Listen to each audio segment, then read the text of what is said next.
Pada 5 Oktober 2024 besok, Tentara Nasional Indonesia (TNI) akan merayakan ulang tahun ke-79.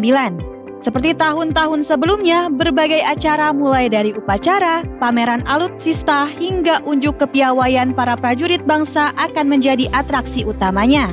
Namun di balik itu semua, hal lain yang tengah berjalan adalah polemik revisi Undang-Undang TNI. Dua hal yang perlu disoroti draft revisi tersebut yaitu wacana keterlibatan TNI di dunia politik serta bisnis.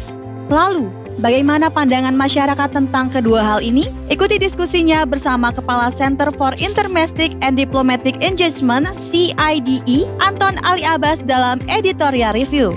Beralih ke Semarang, kali ini Detik Sore akan menyoroti kenakalan remaja yang terjadi di Jawa Tengah. Munculnya gangster di kalangan pelajar SMP dan SMA di sana mulai meresahkan sejumlah warga. Apa yang menyebabkan banyak remaja Semarang masuk ke dalam gangster? Bagaimana penanganan situasi di sana? Simak liputan selengkapnya hanya di Indonesia Detik ini. Untuk single mom di luar sana, ada obrolan menarik di sore ini yang jangan sampai dilewatkan. Detik Sore dalam segmen Sunset Talk akan mengundang Maureen Hitipiu, founder komunitas Single Mom Indonesia. Apa alasan dibalik pembuatan komunitas ini? Bagaimana komunitas ini dapat membantu single mom di Indonesia? Ikuti obrolan lengkapnya di sore ini. Ikuti juga berbagai ulasan mendalam berita-berita hangat dan menarik Detikcom lainnya dalam segmen Trending Today. Jangan ketinggalan untuk mengikuti analisis pergerakan pasar saham jelang penutupan IHSG di awal acara. Detik Sore, gak cuma hore-hore.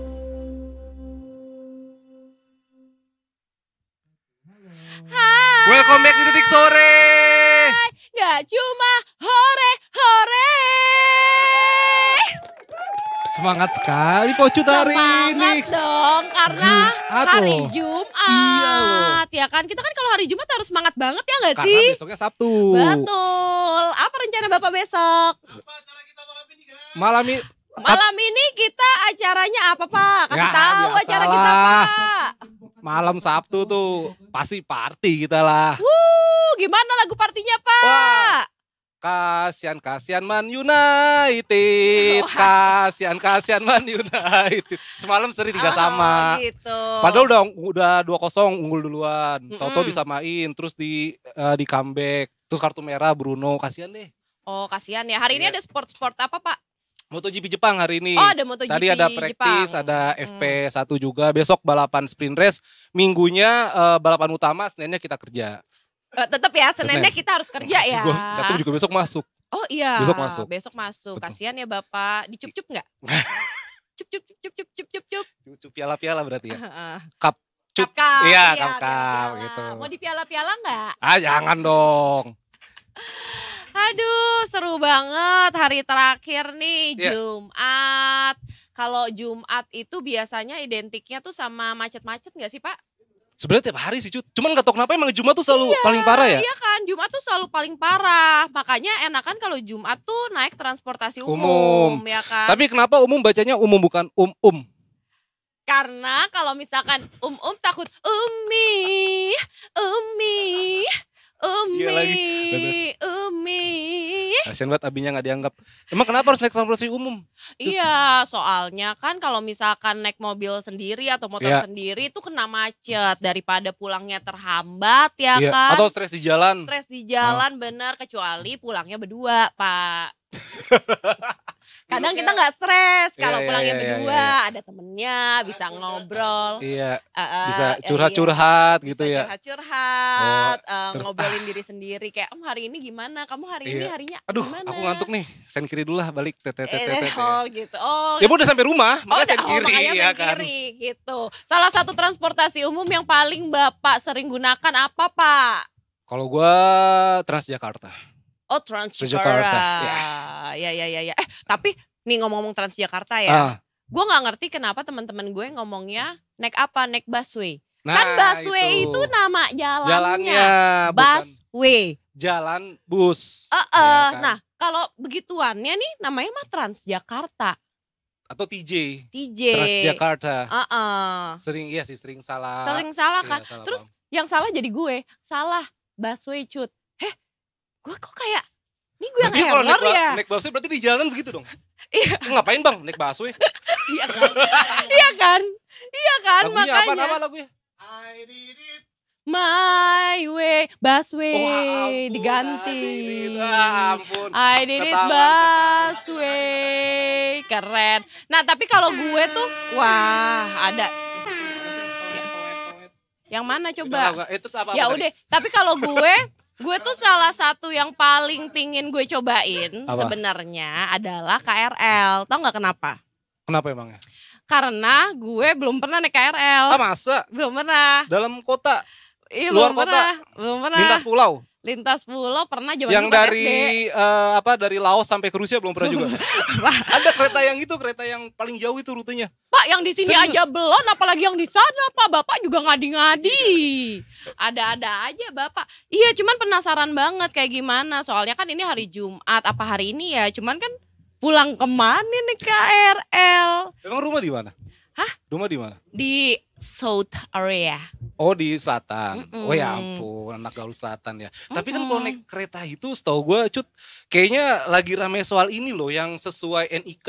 Oh iya, itu kan bakalan jadi random ya harganya. Jadi kontroversi juga sih. Heeh. Jadi kayak terlalu mengotak-ngotakan gitu. Iya, tapi malah jadi boncos gak sih buat Ntar- yang itu? Nah takutnya kalau naik kereta tiba-tiba minggir lu miskin, kan gak enak ya.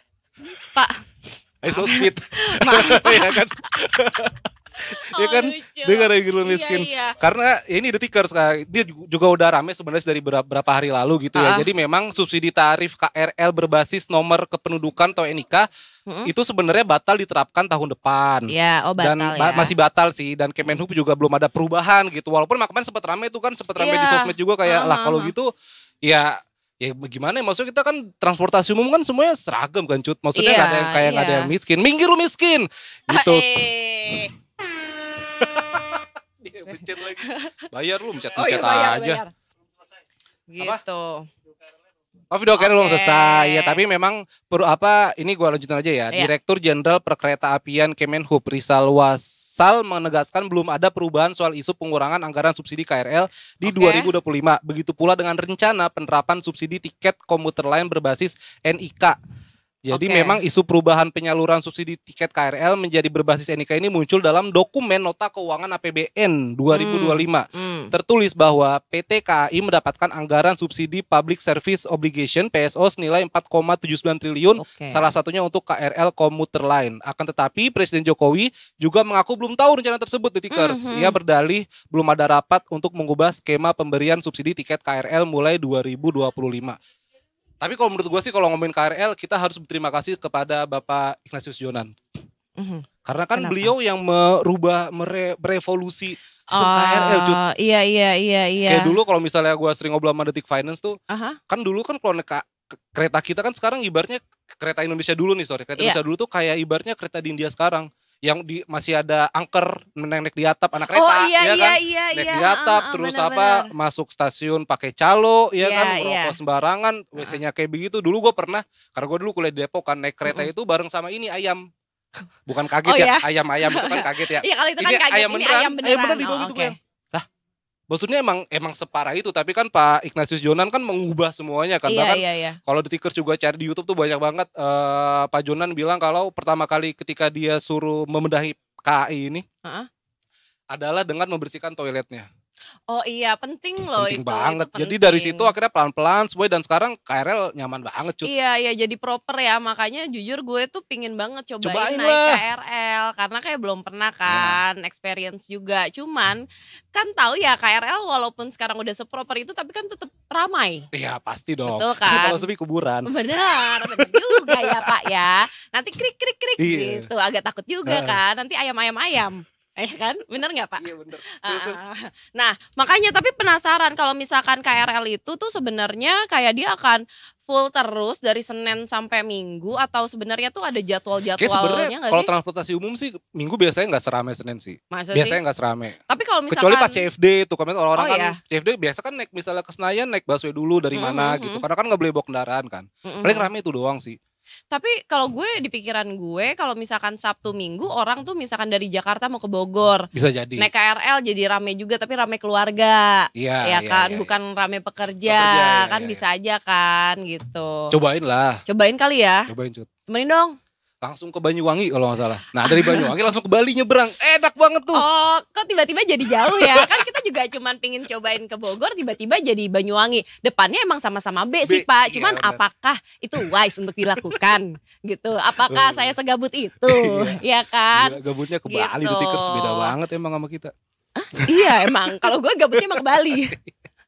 Tapi di sini tuh nanti tuh bakalan ada video tentang KRL gitu. Tapi ditunggu aja Ditunggu ya. aja, oke. Gitu, ditunggu aja ya, harus ditunggu.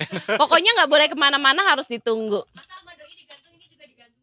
Iya benar. Gue nggak pernah ya digantung, gue yang ngegantungin. Maaf ya, yang denger. Ah betul manis. Kalau misalkan nunggu biasanya Bapak dengerin lagu apa Pak? Mainin ginian mulu Bapak Tadi DJ. gua nyari ini yang bener apa namanya backsound. Nah, nungguin apa tuh? Nungguin Kalau apa? misalkan nunggu nih, Iya. misalkan lagi menunggu, entah menunggu cewek kayak menunggu transportasi, dengerinnya lagu apa? Wah macem-macem kalau gua. Tapi salah satu yang selalu didengerin apa?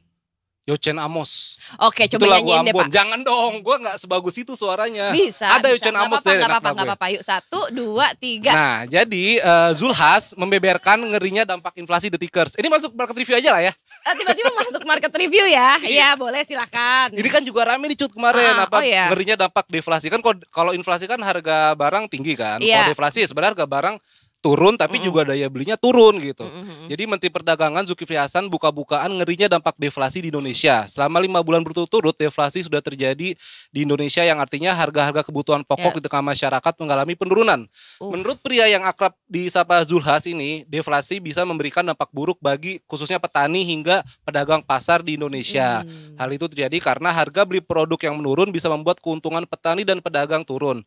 Ujungnya, bila deflasi terjadi terus-menerus, bisa saja petani mengalami Kebangkrutan. kebangkrutan dan para pedagang mengalami tutup toko. Selain itu banyak pihak juga menduga deflasi terjadi karena turunnya daya beli di tengah masyarakat. Namun Zulhas menilai belum tentu deflasi terjadi karena daya beli menurun. Bisa jadi deflasi terjadi memang karena pasokan di pasar saja yang meningkat melebihi jumlah permintaan yang ada secara normal. Oke. Tapi kan emang sempat rame berapa belakangan juga kan apa kelas menengah tuh makin turun. Iya daya belinya kan. Betul, emang itu bahaya banget. Tapi gajinya itu nggak naik-naik kali ya? Apa? Gajinya nggak naik-naik kali ya? Iya, coba naikin Pak gajinya Pak. Bisa nggak Pak Jangan dinaikin bilang ke gajinya? saya, bilangnya ke gedung yang itu. Tapi nggak cuman tentang si deflasi Indonesia aja nih. Kalau ada juga dari luar, Israel dan Amerika Serikat ancam serang kilang Iran. Waduh. Jadi harga minyak mentah bakalan meroket. Wow, bahaya sih. Tapi ini bakalan berkesinambungan dengan apa yang akan kita obrolin sama Mbak Sheryl nanti nih. Makanya kita cek dulu sentimen-sentimennya. Silahkan. Ini dia.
Nah itu dia Detikers tadi sentimen-sentimennya.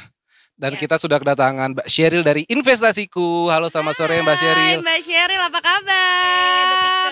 Merah-merah nih. Merah. Mas. Ini merah menandakan ceria atau menandakan IHSG Mbak? Dua-duanya. Oh, Iya. dua-duanya. Kalau soal ceria, iya dong, semangat banget nih mau weekend. Betul, Iya. setuju. Kalau soal melambangkan kinerja harian IHSG hari ini juga masuk juga, karena IHSG-nya merah banget juga ya, hari lagi ini. merah-merah nih hari Merah ini. tua, bukan merahnya muda. Ih, zona merah banget ya Mbak ini ya. Di Betul, level betul. 7.500-an. Ya. Itu Bahkan kenapa Mbak? sudah di Sekarang? 7.480-an. Masih belum tutup sih. Oh iya, jam 4 belum, nah. Jam 4 6 5 menit lagi. Bentar lagi 5 menit lagi 5 ya. menit lagi. Ya, tapi kita tunggu saja lah. Kita lihat memang dari sesi ke-1 lanjut sampai sesi kedua masih konsisten. IHSG-nya masih betah di zona merah. Seperti itu. Ya. Wah, kalau misalkan lagi merah kayak gini ngaruhnya buat kayak para awam ini apaan sih Mbak? Ini kita netizen ini penasaran juga ya kan? Netizen ya. Netizen ini. Kita orang yang nggak tahu apa-apa. Iya, gitu. kita yang apa sih ini Kenapa gitu. merah sih, Mang? Kenapa merah Iya, ya? kenapa Kalau hijau gitu? hijau tuh apa ya? Fungsinya buat kita, kalau merah tuh apa ya gitu. Oke, dari warnanya dulu ya. Dari warna silakan. Oke, nah kalau merah artinya indeks acuan IHSG-nya itu lagi melemah atau harganya lagi mayoritas pada cenderung turun gitu. Kalau lagi hijau berarti saham-sahamnya lagi pada rally, lagi pada menguat. Sehingga karena pasar kita masih menerapkan kenaikan harga ya, Oke. arahnya buy, short selling belum berlaku kan, masih rencananya masih kuartal 1 2025. Jadi kita hanya bisa untung kalau arahnya ini bergerak ke atas, bergerak menguat, bergerak hijau kalau Oke. secara warna. Seperti itu. Jadi kalau untuk masyarakat awam biasanya kalau melihat warna indeks IHSG-nya hijau, apalagi hijau royo-royo, biasanya akan lebih optimis, akan lebih semangat dalam bertransaksi. Karena lebih orientasinya tuh wah, lagi rally, seenggaknya lebih mudah dianggapnya untuk memperoleh profit. Karena kalau misalnya sudah beli saham, ya misalnya sudah punya posisi, dijual, kecenderungannya untuk untung lebih besar karena kan memang marketnya, pasarannya lagi pada menguat harganya. Tapi kalau yang belum punya saham atau belum jadi investor saham, mau merah, mau hijau, mau kuning, nggak berubah, nggak pengaruh. Nggak pengaruh, iya sih. Iya benar sih, kan nggak ada. Cuman buat ngebeli nih enakan pas lagi hijau atau merah. Nah, kalau buat ngebeli, iya. pertanyaan bagus banget nih. Keren banget Pocut nih. Calon Iya. Menteri Perdagangan. Wadaw. Wih, calon Calon menteri nggak keuangan. tuh? Amin. Amin ya, keuangan rumah tangga sih lebih tepatnya. Ya silakan Mbak Sheryl.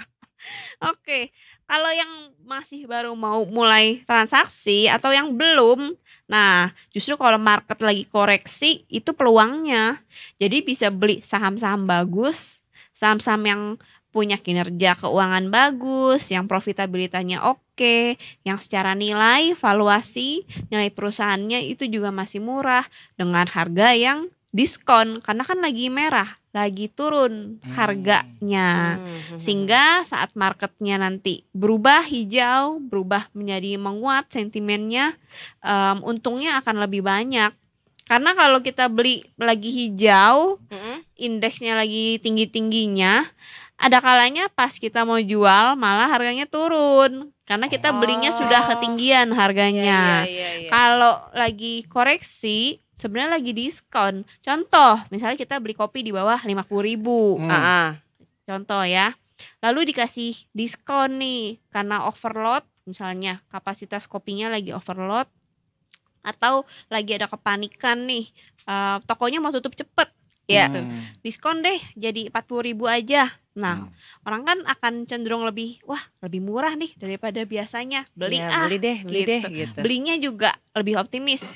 Biasanya belinya 1, belinya 5, mumpung lagi diskon. Nah, itu kurang lebih perumpamaannya kalau investor, trader yang melihat saham, melihat IHSG hijau atau merah. Wah, lagi diskon nih, lagi merah. Belinya bisa lebih banyak, lebih bagus harganya juga kayak gitu. Jadi ini agak saatnya ya. Pokoknya yang turun-turun merah kayak MU tuh lagi berarti. Tetap ada gitu ada ya. Relate ya ke bola. Iya, ya. relate ke bola, Mas Sheryl. Cuman kan tadi aku ngebahas tentang harga minyak akan meroket nih. Ya kan, Iya, karena melonjak. gitu. Betul. Karena Timur Tengah itu situasi Timur Tengah. Ini tuh Ah, ngaruh banget gak sih Mbak itu. sebenarnya? Oke, nah jadi kalau kita tahu ya di awal pekan ini tuh konflik geopolitik antara Israel dan Iran itu luar biasa panasnya. Iya. Sehari-hari biasa sudah panas, kali ini luar biasa panasnya. Setelah di awal pekan kemarin ada berita duka ya dari para petinggi di Iran. Jadi Iran melakukan balasan terhadap Israel dan tadi subuh juga Israel melakukan balasan balik lagi. Jadi saling balas membalas ini konflik di dua negara tersebut. Bahkan tetangga alias Amerika itu juga ikutan berkomentar presidennya, Presiden Mr. Biden. Ya, jadi beliau memperingati bahwa ada peluang meskipun peluangnya kecil kalau Israel ini akan memfokuskan serangan ke pusat kilang minyak produksinya Iran. Kita tahu Iran itu kan produsen penyedia juga ya, penyedia minyak dunia. Seperti itu. Nah, itu sontak harga minyak langsung menguat 5% dalam satu hari. Wow. Kayak gitu. 5% lumayan banget ya? Lumayan banget. banget. Karena biasa kan harga komoditas minyak paling menguat 1-2%. Kali ini sampai 5%. Bahkan juga pengamat politik juga banyak yang beranggapan kalau kepanasan konflik geopolitik di Timur Tengah ini setara dengan konflik di Perang Teluk tahun 90 tahun 91.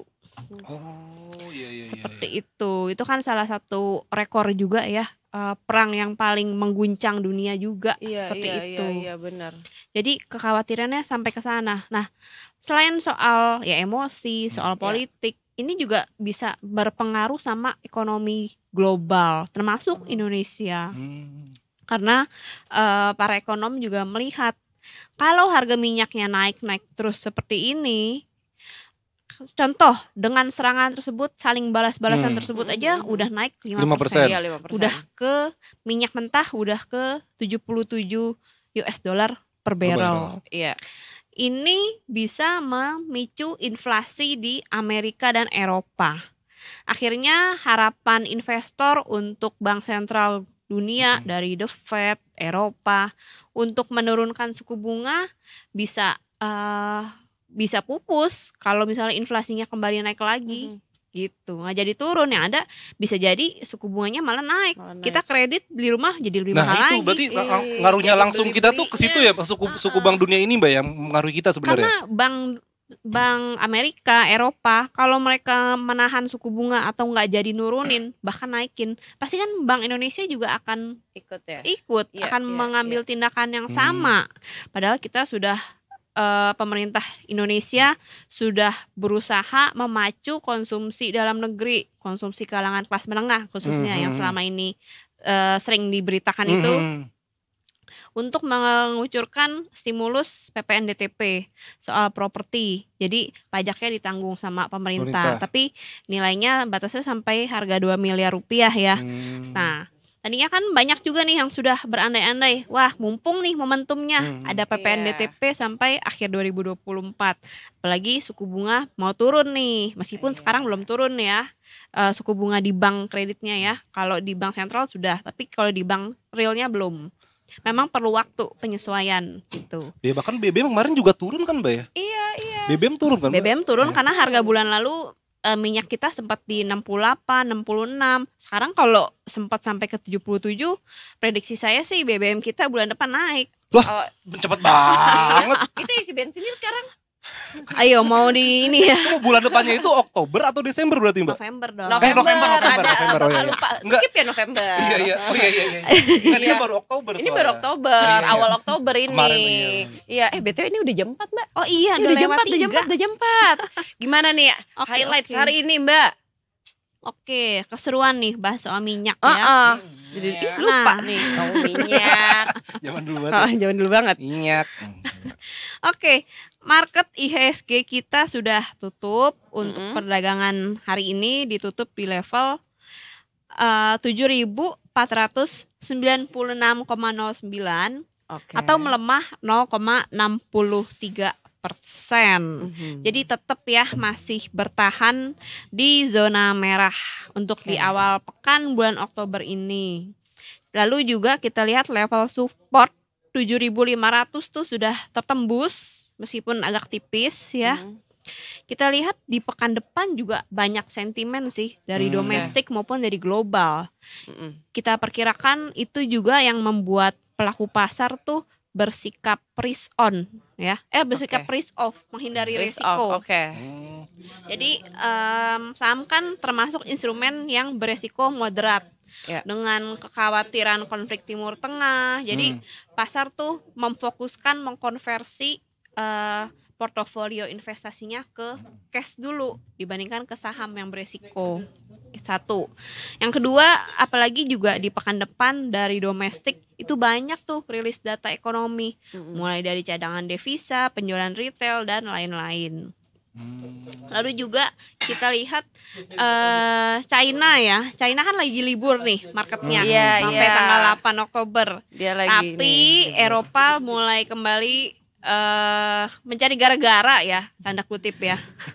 Dengan Mencari gara-gara, iya, mentang-mentang negaranya lagi libur nih. Nah, Eropa berencana menaikkan tarif impor kendaraan listrik dari China dari yang 37% ke 45%. Lumayan banget. Iya, mobil listrik, kendaraan listrik ya.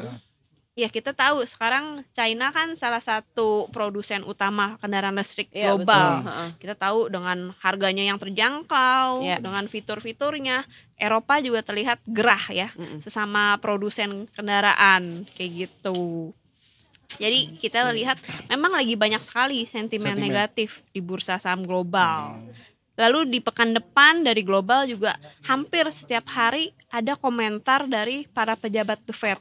Seperti itu. Tapi kan di Oktober ini kan juga nanti bakal ada pelantikan presiden nih, Mbak. Iya, tanggal 20 Oktober. Apakah itu juga turut memicu nanti peredaran, perduniaan saham, Mbak? Atau IHSG gitu? Kita lihat juga market masih wait and see ya. Jadi selama belum tanggal 20 belum ada perkembangan bocoran berita positif, marketnya masih cenderung jualan dulu seperti itu. Apalagi sentimen dari global masih belum kondusif gitu. Kelihatannya menjelang tanggal 20 marketnya kemungkinan akan baru mulai rebound gitu. Tapi bukan berarti nggak ada peluang nih untuk cetak cuan nih. Enggak. Tetap ada bagi trader, bagi para penonton Detikers, Para penonton. Sampai ada yang joget, ada ada yang bakar api. Nggak ada, Pak. Maaf, nggak ada atraksi jatuhnya. Udah lumping. Coba gimana cuannya nih, caranya nih Mbak Sheryl? Tolong. Oke, karena meskipun indeks hari ini melemah IHSG-nya, tapi masih banyak aja saham-saham yang menjadi top gainer, yang mencatatkan zona hijau gitu ya.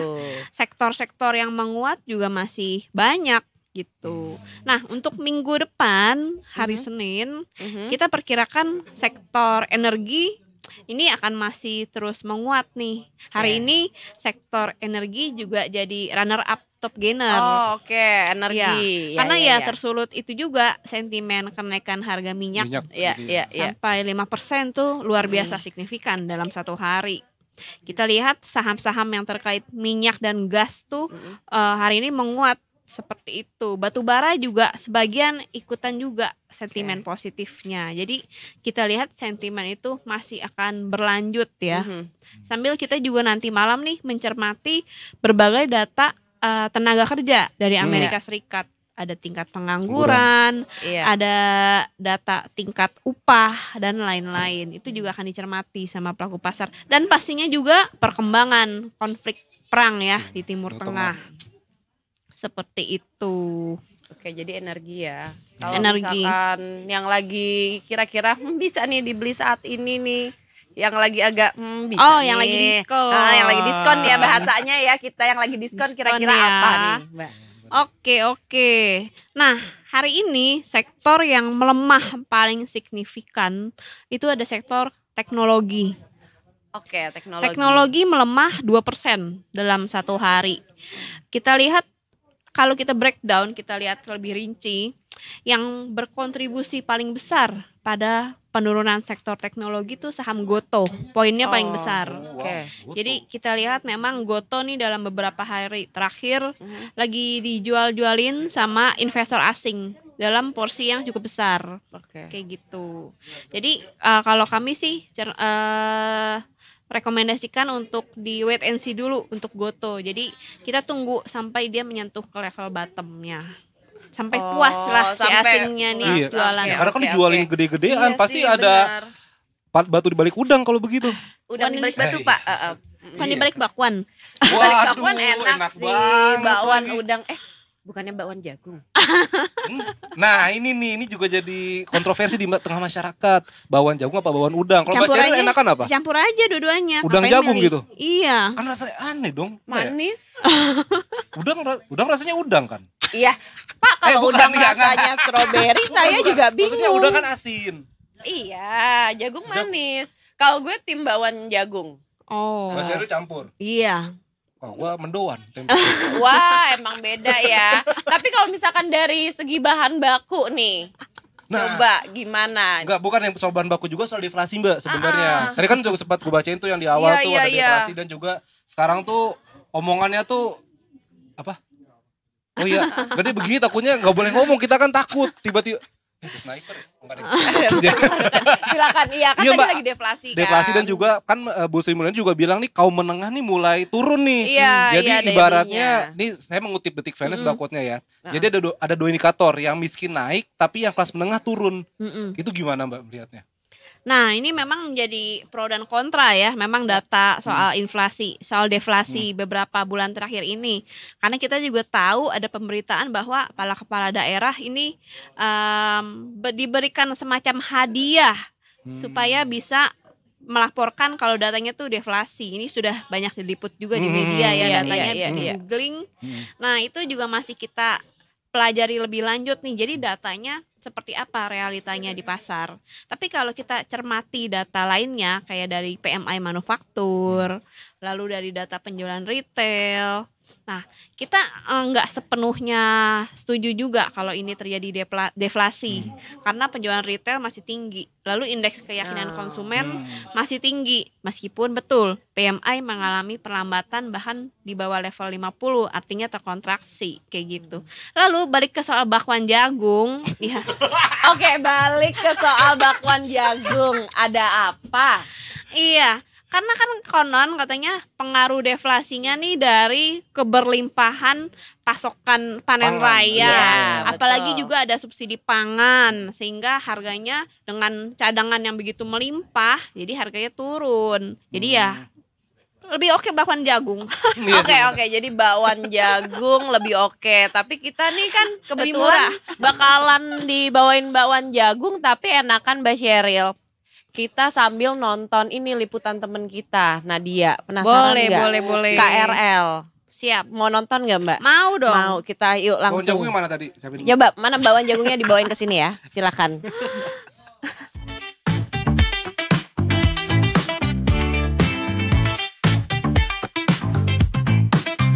Komuter lain masih menjadi pilihan utama warga pinggiran Jakarta untuk mendekat ke ibu kota. Bukan saja melayani dengan biaya yang relatif terjangkau, komuter lain juga beroperasi sepanjang hari. Tercatat pengguna KRL mencapai 1.005.546 orang per hari, atau lebih besar 2% dibandingkan rata-rata bulan Juni sebesar 989.208 orang per hari. Terdapat 4 jalur utama komuter lain yang menghubungkan Jakarta dengan kawasan penyangga, yakni Tanah Abang Rangkas Bitung, Duri Tangerang, Jatinegara Cikarang, juga Jakarta hingga Bogor. Dan inilah jalur yang akan saya ulas lebih dalam, yakni stasiun Bogor hingga Cawang. Ikuti perjalanan saya dari Bogor menuju Jakarta. Detikers, kali ini saya sedang berada di stasiun Bogor, di mana stasiun ini adalah stasiun pertama bagi para komuter yang akan menuju Jakarta. Nah, kali ini saya akan mengajak Anda untuk merasakan sensasi naik KRL Bogor Jakarta pada jam paling sibuk. Stasiun Bogor menjadi lokasi keberangkatan terpadat dengan penumpang paling banyak dibandingkan stasiun KRL lainnya. Mengintip data yang dimiliki PT KAI, setidaknya terdapat 30 ribuan penumpang yang naik melalui stasiun ini, atau sama dengan 46,69% penumpang yang tap in. Di mana volume penumpang dari jalur Rangkas Bitung berjumlah sebesar 20,18%, penumpang KRL yang tap in di Bekasi Cikampek mencapai 26,43%, dan persentase penumpang paling kecil berada pada KRL jalur Tangerang Jakarta dengan total penumpang 6,73%. Sehingga dapat dilihat dari hasil persentase bahwa stasiun Bogor sangat mendominasi penumpang KRL dengan tap-in terbanyak di setiap harinya, terutama di jam sibuk, yakni pada pukul 5 hingga 9 waktu Indonesia bagian Barat dan pukul 16 hingga 19 waktu Indonesia bagian Barat. Nah, Detikers, ini adalah pemandangan sehari-hari bagi para komuter Jabodetabek yang mengandalkan kereta untuk bekerja dan beraktivitas. Dengan padatnya jumlah penumpang, kondisi di dalam kereta menjadi sangat penuh. Banyak sekali dari mereka yang harus berdiri dan berdesakan selama perjalanan yang bisa memakan waktu 1 jam hingga lebih.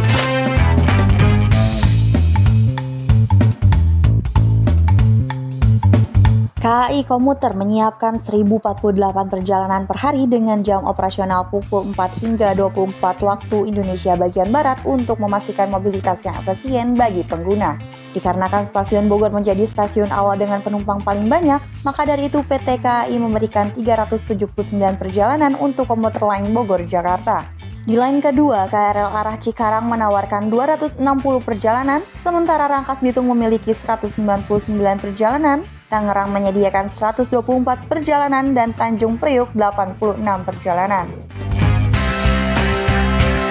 Fasilitas ini menjadikan KAI Komuter pilihan utama bagi masyarakat Jabodetabek untuk meningkatkan aksesibilitas dan kenyamanan perjalanan harian dengan jaringan yang luas dan jam operasional yang panjang. KAI Komuter terus menjadi solusi andal untuk mobilitas di wilayah ini. Detikers, sekarang sudah pukul 10.53 yang artinya sudah 1,5 jam saya berada di dalam kereta berangkat dari Bogor hingga stasiun Cawang. Nah, bisa dikatakan Cawang adalah gerbang masuknya para komuter ke dalam Jakarta. Lalu di sini setiap orang bisa melanjutkan perjalanan mereka dengan moda transportasi lain. Tadi saya sudah merasakan naik KRL Bogor Jakarta nih, Detikers. Ternyata benar-benar seramai itu ya. Nah, KAI Komuter juga memprediksi total volume pengguna komuter lain Jabodetabek akan mencapai kurang lebih 27 juta pengguna.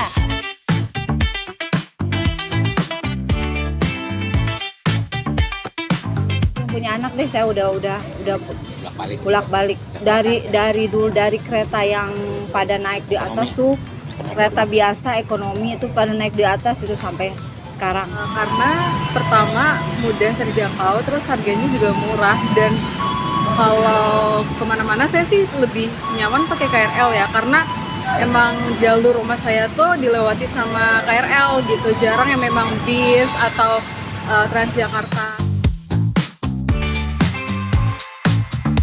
Ya pengennya sih ditambah apa ya, biar jangan desek-desekan gitu, apa waktunya gitu.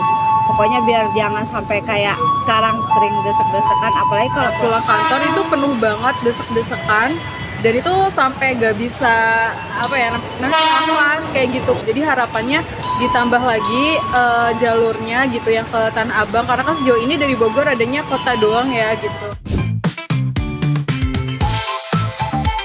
Melihat besarnya kebutuhan masyarakat akan transportasi kereta, berbagai kebijakan pun sudah diberikan oleh pemerintah. Terbaru, pemerintah akan memberikan subsidi bagi pengguna KRL berdasarkan NIK.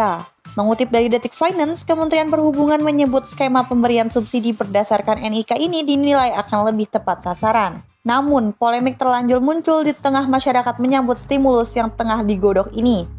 Pengamat transportasi dari Masyarakat Transportasi Indonesia Joko Sutijowarno menjelaskan, polemik subsidi untuk KRL berdasarkan NIK sudah dibahas sejak tahun 2018.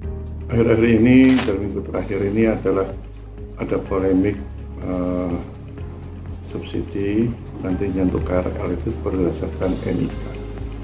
Sebenarnya program subsidi ini sudah mulai dibahas pada tahun 2018. Artinya bagaimana pola subsidi yang tepat sasaran itu akan dilaksanakan untuk KRL Jabodetabek. Mengingat sangat besar sekali PSU yang diberikan itu sekitar 1,6 triliun per tahun untuk Jabodetabek. Meski demikian, pemerintah sebenarnya sudah lama berencana untuk menaikkan tarif KRL. Berulang kali sebenarnya sudah dilakukan upaya oleh Kementerian Perhubungan untuk menaikkan tarif KRL ini. Karena sejak 2016 sampai sekarang belum ada kenaikan. Ya. Tapi setiap ada usulan itu pihak istana menolak dengan alasan nantinya pilpres dan sebagainya. Ya mungkin khawatir kalah dan sebagainya. Jadi alat politik yang sebenarnya kalau melihat setiap tahun UMR itu naik. Angkutan umum ini sudah menjadi kebutuhan dasar seperti halnya sandang, pangan, perumahan, pendidikan maupun kesehatan. Dari Stasiun Bogor, Jawa Barat, Nadia melaporkan untuk Detik Sore.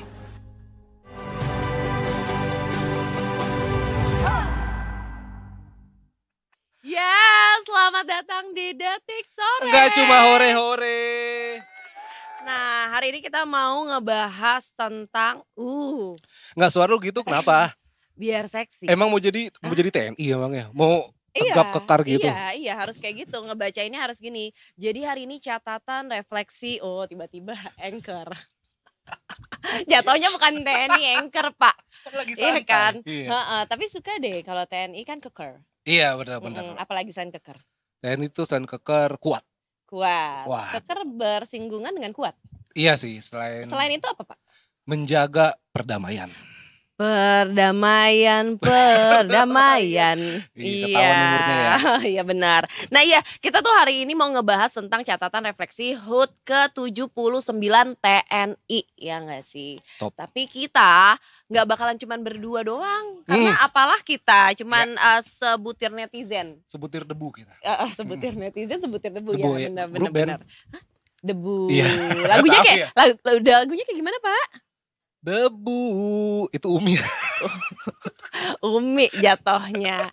Oke, silakan perkenalkan hari ini Kita sudah sama siapa aja? kedatangan 2 bintang tamu. Pertama ada Mas Anton Aliabas, Kepala Center of Intermestic and Diplomatic Engagement. Ciri. Yeay, Selamat sore, Selamat Mas sore, Anton. Mas. Terima kasih sudah diundang. Terima kasih Mas Anton. Saya bisa pulang kampung. Pulang kampung, iya. Serasa nggak Kembali asing ya? lagi. Reuni ya, reuni ya. Udah ketemu Bunda Marina depan tadi ya? Sudah. Oke. Sudah. Dan satu lagi kita kedatangan yang tidak asing lagi ini mah. 2002.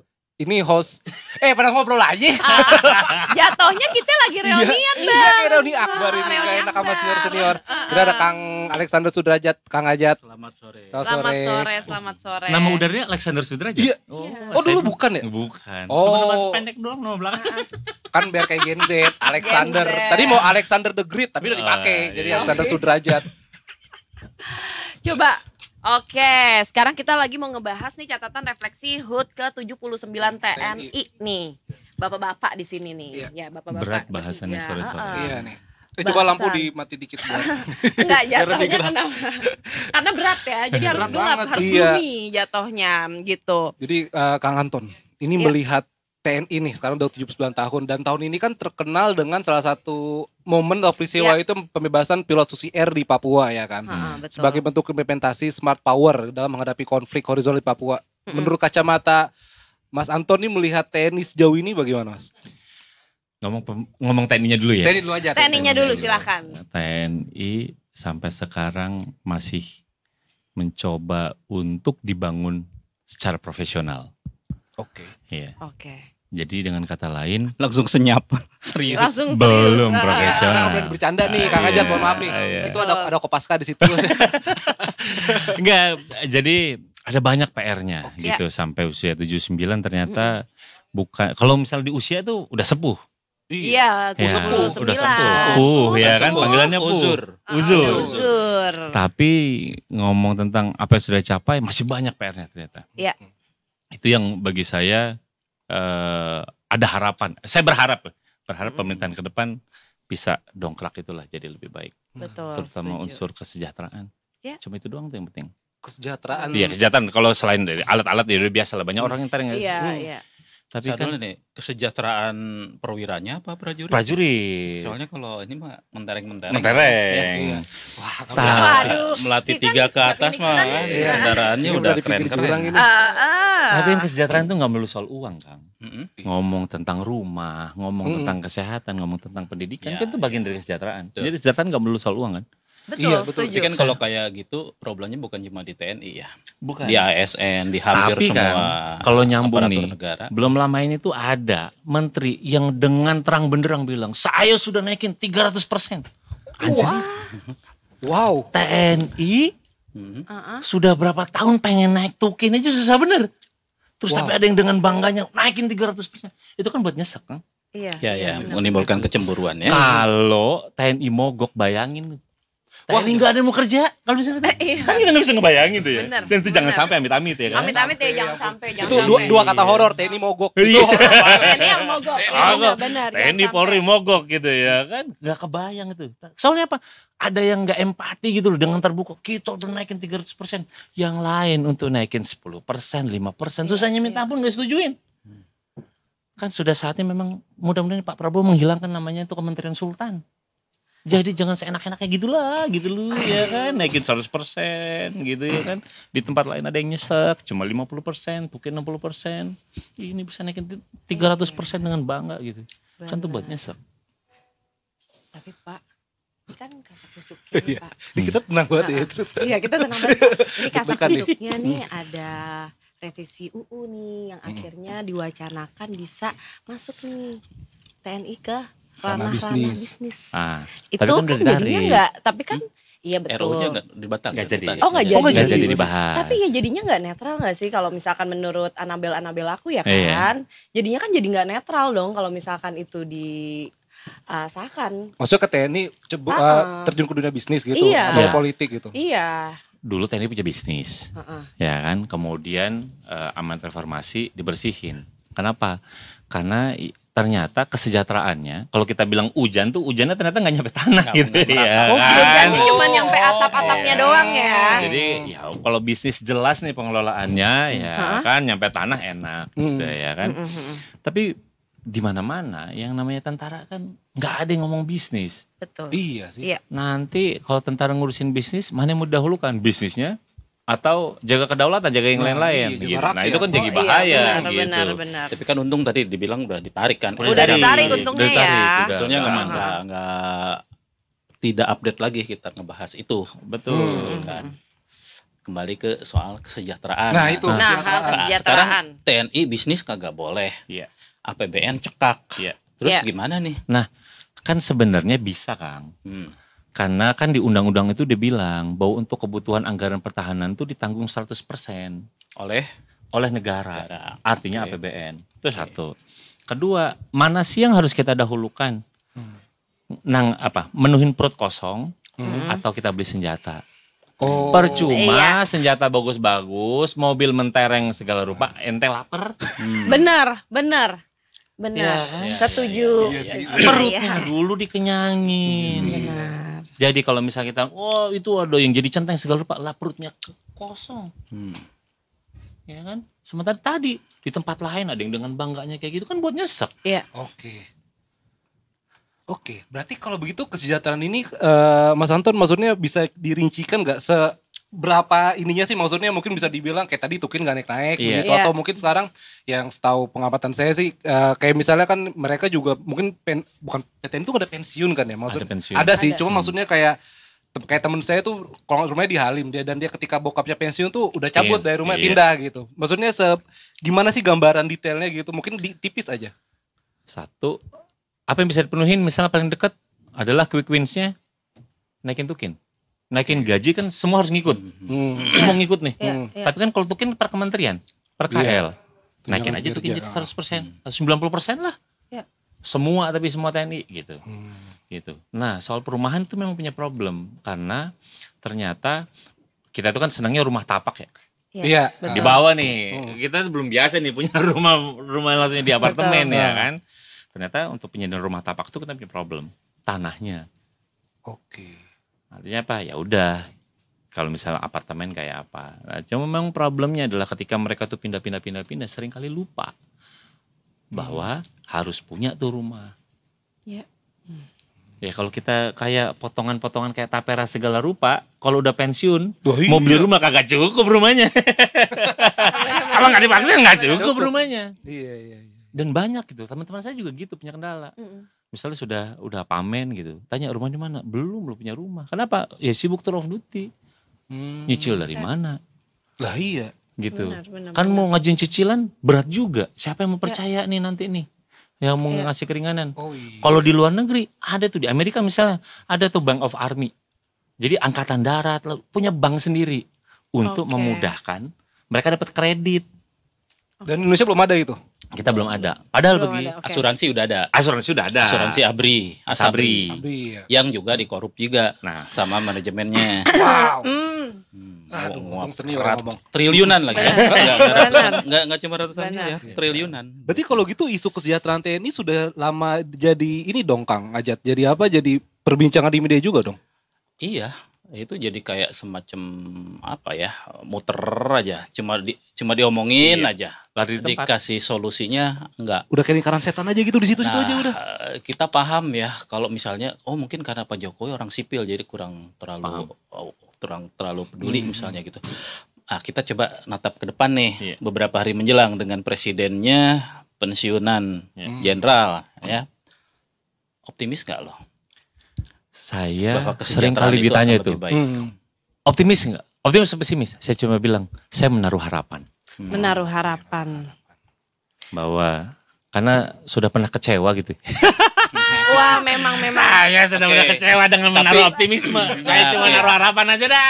Benar. Lampunya Iya, Nah, betul. Boleh nggak kalau dimatiin? gue termasuk yang optimisnya lumayan lah ya, di atas rata-rata kali kalau Iya. karena gini, rekam jejak antara presiden yang berlatar militer sebelumnya seperti Pak Pak SBY. SBY misalnya dengan Pak Prabowo itu beda.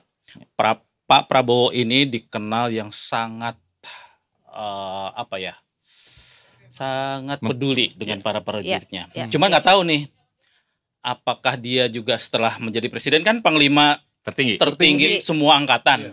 Nggak cuman Kopassus, kalau dulu kan cuma dia mungkin mikirnya hanya Kopassus, jadi dan tabungan dia mungkin cukup untuk memberikan kesejahteraan yang lebih baik dibanding kesatuan-kesatuan lain di lingkungan ABRI TNI sekarang ya. Ini, ya. Nah, apakah ke depannya pola semacam itu dia akan perluas tuh? Jadi nggak cuma Kopassus yang sejahtera misalnya, bisa ke kesatuan-kesatuan lain, nggak cuma angkatan darat, tapi juga laut AL, dan AU. udara gitu ya, macam itu. Kalau untuk apakah sektor pertahanannya maju, saya optimis. Ya. Oke.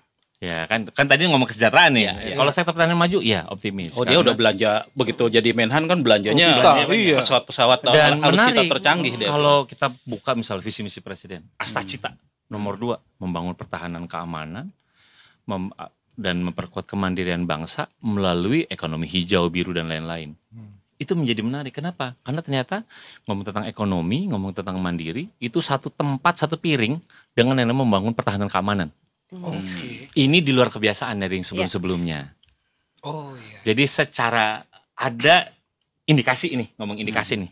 Indikasinya lihat tuh dari Astacita. Walaupun ketika ngejalanin, kalau Pak Prabowo nggak kontrol, kejadian lagi nih. 2014, Pak Jokowi bilang visi poros maritim dunia. 10 tahun nggak kecapai. Kenapa? Karena dia nggak kontrol tuh. Ya. Bawah-bawahnya itu mau ngejalanin nggak tuh? Ya. Nyiapin uang nggak tuh? Nah ya Pak Prabowo harus kontrol. Nggak ada pilihan dong dengan nggak kontrol. Gitu. Betul sih, setuju. Nah, oke. Nih kita boleh nggak balik lagi, masih penasaran sama revisi UU TNI. TNI ini. Karena ini tuh bisa jadi kayak, ini kan orang awam ya, aku awam Anabel aja ya, misalkan ya ada nih Anabelnya ini temennya kan- Korea atau gimana? Iya kan Anabel. Anak antum. Terus Analisa gembel aja ya kan. Analisa gembel. Iya, Kirain nama film yang boneka. Iya, makanya gini boneka hantu. mohon maaf nih, bertiga bapak nih. Oh iya lupa. Iya soalnya Ada kesenjangan generasi. aku tuh soalnya masih penasaran banget soal polemik revisi Undang-Undang TNI yang mewacanakan TNI itu bisa masuk ke ranah bisnis sama politik. Karena itu tuh banyak kan pasti kekhawatirannya. Jadi aku tuh masih penasaran pengen ngebahas itu tuh gimana sih? Ya. Ngomong Undang-Undang TNI itu sebenarnya isunya satu, kita naikin usia pensiun. Dari sekarang perwiranya 58 jadi 60. Ya kan, artinya jadi makin tua nih TNI-nya nih. Ya kan, prajuritnya yang berinas. Itu satu yang menjadi polemik. Yang kedua adalah berbisnis. Yang sebelumnya nggak boleh bisnis, kemudian berbisnis dan bisa dapat duit di luar APBN. Ya kan? Yang ketiga adalah bukan politik sebenarnya, perluasan jabatan sipil. Jadi kan sekarang itu TNI itu yang aktif nih ya. Yang aktif itu cuma boleh 10 institusi. Kemhan, Polhukam gitu ya, Mahkamah Agung gitu. Nah, Kemenko Marves nggak boleh mereka duduk di sana. Sebenarnya nih berdasarkan undang-undang, Bakamla nggak boleh duduk di sana. BNPB, BNPT nggak boleh. Gitu. Basarnas boleh. Jadi ada diruangin gitu ya. Karena itu sebenarnya undang-undang tuh ya udah kasih legalnya untuk mereka boleh duduk. Cuma problemnya kemarin itu yang jelas-jelas itu nggak disebutin, tapi disebutnya dengan yang lebih karet sesuai dengan permintaan. Nah itu kan yang kacau. Iya. Bahwa undang-undang ASN itu membolehkan sebenarnya tentara itu ikut bidding. Tapi kalau nanti jabatan mereka dapat menang, mereka harus pensiun. Jadi kalau misalnya ini milih salah satu. Milih ya, ini misalnya jenderal, dia bidding ikut misalnya dirjen di PU. Boleh asal dia lolos, penuh lolos. Ketika dia mau jadi dirjen mestinya setelah pemenang nih mau dilantik, dia pensiun dini. Mestinya harus pilih satu harus pilih. Tapi seringkali kemudian yang banyak jadi sahli-sahli nggak pensiun dini. Jadinya side job ya. Nah, itu kan menjadi problem kan bosnya dua. Satu di sini, satu di sini. Dua kaki jadinya. Iya, benar sih. Tapi itu kan karena kesejahteraannya terbatas itu. Iya, balik lagi ke kesejahteraan ya. Tapi kalau jadi lingkaran setan ya. Iya, benar sih. Tapi kalau misalkan di sisi TNI sendiri nih, bapak-bapak 3 orang ini, ya kan, sekalian kan bapak serius nih. Iya, kan? terus sebenarnya tuh mereka tuh berharap nggak sih bakalan ada pengesahan revisi ini? Kang aja dulu deh. Coba Yang silakan Kang. wartawan senior kita nih. Coba. Mereka yang bikin ya tentu berharap nggak merancang ya untuk disahkan gitu kan. Tapi kan dari kelompok-kelompok masyarakat sipil seperti Mas Anton menolak itu gitu kan dengan berbagai argumentasinya gitu kan. Sementara dari TNI sendiri kan alasannya ya APBN kita kan kurang gitu. Kita bantu lah, kita punya kemampuan kok, kita punya kompetensi berbisnis. Nah, cuman kita ada trauma-trauma pengalaman selama masa Orba gitu loh. Keuntungannya itu tidak menetes, tidak menyebar, hanya sampai di lingkungan para pengurus itu aja dinikmatinya. Tuduhannya seperti itu, meskipun bilang enak aja. Emang selama ini operasi-operasi dibiayain dari mana gitu. Dari dana-dana non budgeter. Halo. Masuk ya. Dari dana non budgeter yang dikelola mereka juga gitu. Cuman mungkin yang gua nggak tahu secara striknya ya di RUU itu kalau kita berprasangka baik misalnya, ya mungkin mereka juga belajar dari pengalaman zaman Orde Baru. Nggak mungkin lagi mereka akan melakukan bisnis secara semena-mena gitu ya. Tapi ya who knows gitu kan. Semua orang kalau rambut-rambutnya nggak dibikin dengan ketat, semuanya bisa khilaf. Lo yang nyata-nyata aja korupsi di mana-mana gitu kan. Nah itu dia. Benar, tapi bukannya mereka ngeklaimnya nih kalau UU TNI itu tuh yang bikin DPR kan. Klaimnya kan. Lo semua undang-undang dibahas DPR sama pemerintah. Ya bener. Tapi kan yang penyusun awalnya yang punya rancangan ya TNI gitu. Oh iya, enggak, memang yang undang-undang itu usul inisiatif DPR. Jadi pembahasan RUU itu bisa 2 pintu. Satu inisiatif pemerintah yang ngajuin ke DPR atau dari DPR ngajuin. Ayo pemerintah buat ini gitu. Nah, yang ini memang usul dari DPR. Walaupun kita jadi bertanya-tanya, loh kok DPR ya, bukan pemerintah ya? Itu yang tadi. Iya. Kan semua orang pada bertanya, berhak dong nanya-nanya ya kan? Iya, boleh kan? DPR atas dasar apa ini tiba-tiba gitu, nggak ada angin, nggak ada hujan, tiba-tiba brut gitu. Dengan kalau tadi saya bilang soal job untuk di sipil bahwa dia butuh, iya gitu, maksudnya ya itu butuh payung, mereka duduk di KSP, mereka duduk di Bakamla gitu, yang lain memang butuh harus ada legal standingnya gitu, itu butuh dan itu harus disebut eksplisit gitu. Cuma kan ya tadi kok ada penambahan usia pensiun di tempat lain, apakah iya misalnya kita butuh tentara itu yang tua-tua? Iya. Di tempat lain enggak kok, enggak semuanya gitu. Selalu ada seleksi, mereka yang tua-tua bukan karena urusan manajerial, tapi memang dia punya skill. Bukan skill manager mah semua orang bisa gitu. Enggak, ada skillnya. Misalnya dia memang ahli cyber security gitu, ahli bom, ya itu wajar gitu kita buat lama. Menarik nih. Dia ngomongin cyber security. Boleh nggak kita loncat ke situ? Ini ngomong TNI. Iya. Ini kan juga bukan. Kemarin juga kan Presiden sempat ngomong dia setuju dengan usulan Panglima TNI ya. Ya membuat matra. Bikin matra baru khusus bidang cyber kan. Iya. Karena kita tahu juga sebetulnya perang masa depan itu juga ancamannya lewat cyber, nggak melulu lewat pesawat tempur, lewat rudal segala macem nih. Nah ini kayaknya Pak Anton termasuk yang nggak setuju ya. Enggak. Alasannya? Duit kita tuh sedikit. Kan selalu rujuk itu negara lain, Singapura buat. Iya, Singapura duitnya berapa? Iya. Ya kan, Indonesia duitnya dikit, udah dikit dibagi-bagi, yang ada nanti nggak efektif. Kita punya kok pusat sandi siber 15 TNI. Iya kita efektifin. Kenapa? Kalau saya belajar dari yang kita bangun organisasi baru namanya Kogab Wilhan. Komando Gabungan Wilayah Pertahanan 1, 2, 3. Ya kan? Itu sudah berapa tahun masih banyak yang kurang orang. Aduh. Kurang orang ya? Iya. Jadi nggak efektif tuh organisasi kerja. Lah, ini kita buat matra baru kita pasti buat institusinya, buat kantornya segala rupa. Lah anggaran kita terbatas, mau habis di situ siap-siap.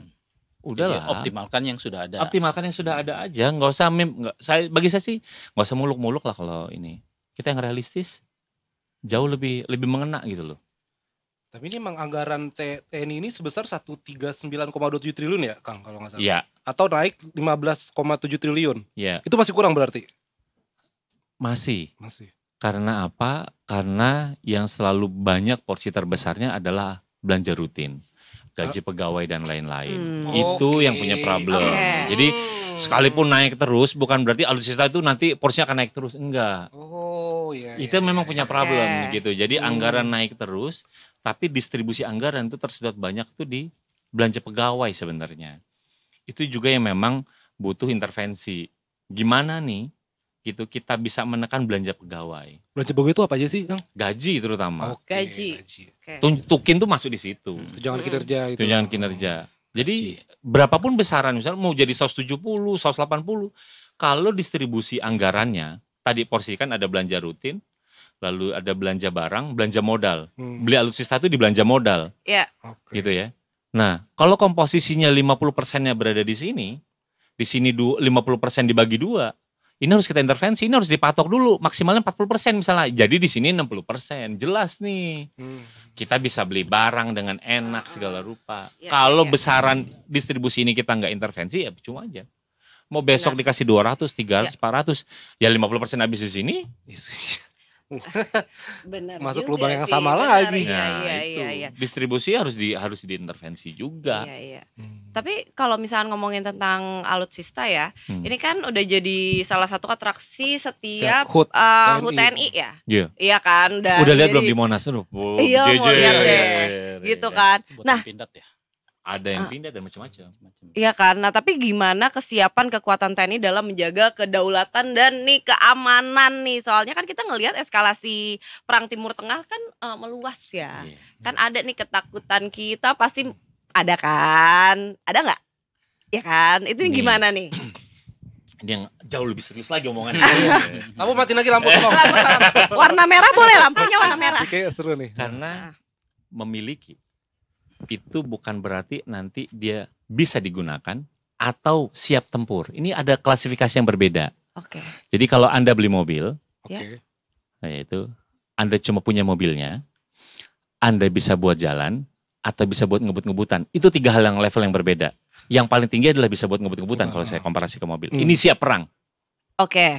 Operasional belum tentu siap perang. Yang penting bisa jalan. Yes. Oke. Yang sering kali kita gembor-gemborkan adalah yang penting kita punya. Iya. Oke. Yang makanya, Indonesia di urutan keberapa? Itu ngomong yang kita punya. Iya. Itu buat efek deterrent tadi itu kan. Harapannya. Harapannya. Jadi yang kita punya. Kita oke. punya pesawat tempur segini. Ngomong pesawat tempur. Dia lengkap nggak kita milikin? Ada radarnya, ada pelurunya, bisa terbang dan lain-lain. Kan itu lain soal. Iya. Oh, yang penting punya. Cuma Yang kan penting punya. ada detailsnya juga. Ada kan? detailsnya. Iya, Kita iya. bisa ada yang tadi deter orang ini. Ya kalau dia bisa untuk perang nih. Nah baru orang deg-degan.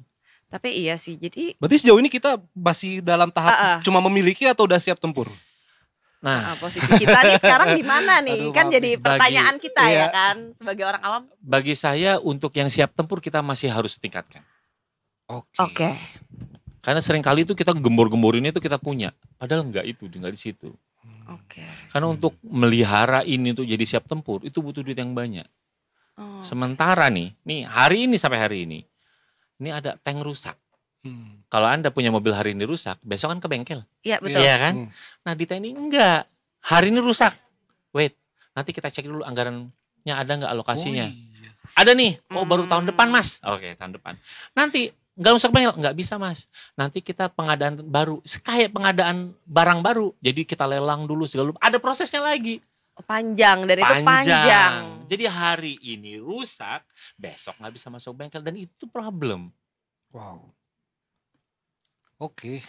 Tapi gini, ini kan Oke. maksudnya tadi kalau si Mbak ini kan kayaknya buat gaya-gayaan, buat sekedar pameran gitu kan. Apalagi ngomongin soal ancaman Timur Tengah, kejauhan sih gitu kan. Kejauhan ya. Kejauhan. Cina Selatan ya. Kejauhan ya. Iya. Kita tuh kalau dari secara geostrategis juga banget. Lebih serius. Lebih serius lagi. Kita nggak punya ancaman yang secara serius sih, Oke. kecuali di Cina Selatan doang gitu kan. Itu pun nggak cuma satu negara yang problem, nggak cuma kita nih di Iya. Cina Selatan ini menghadapin Cina nih. Malaysia terganggu, Filipina terganggu gitu kan, ada banyak Iya, negara iya, gitu.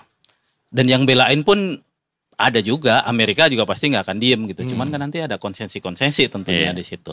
Jadi memang ke depan harapan kita itu di alutsista itu betul-betul dipilih nih. Kita punya anggaran terbatas.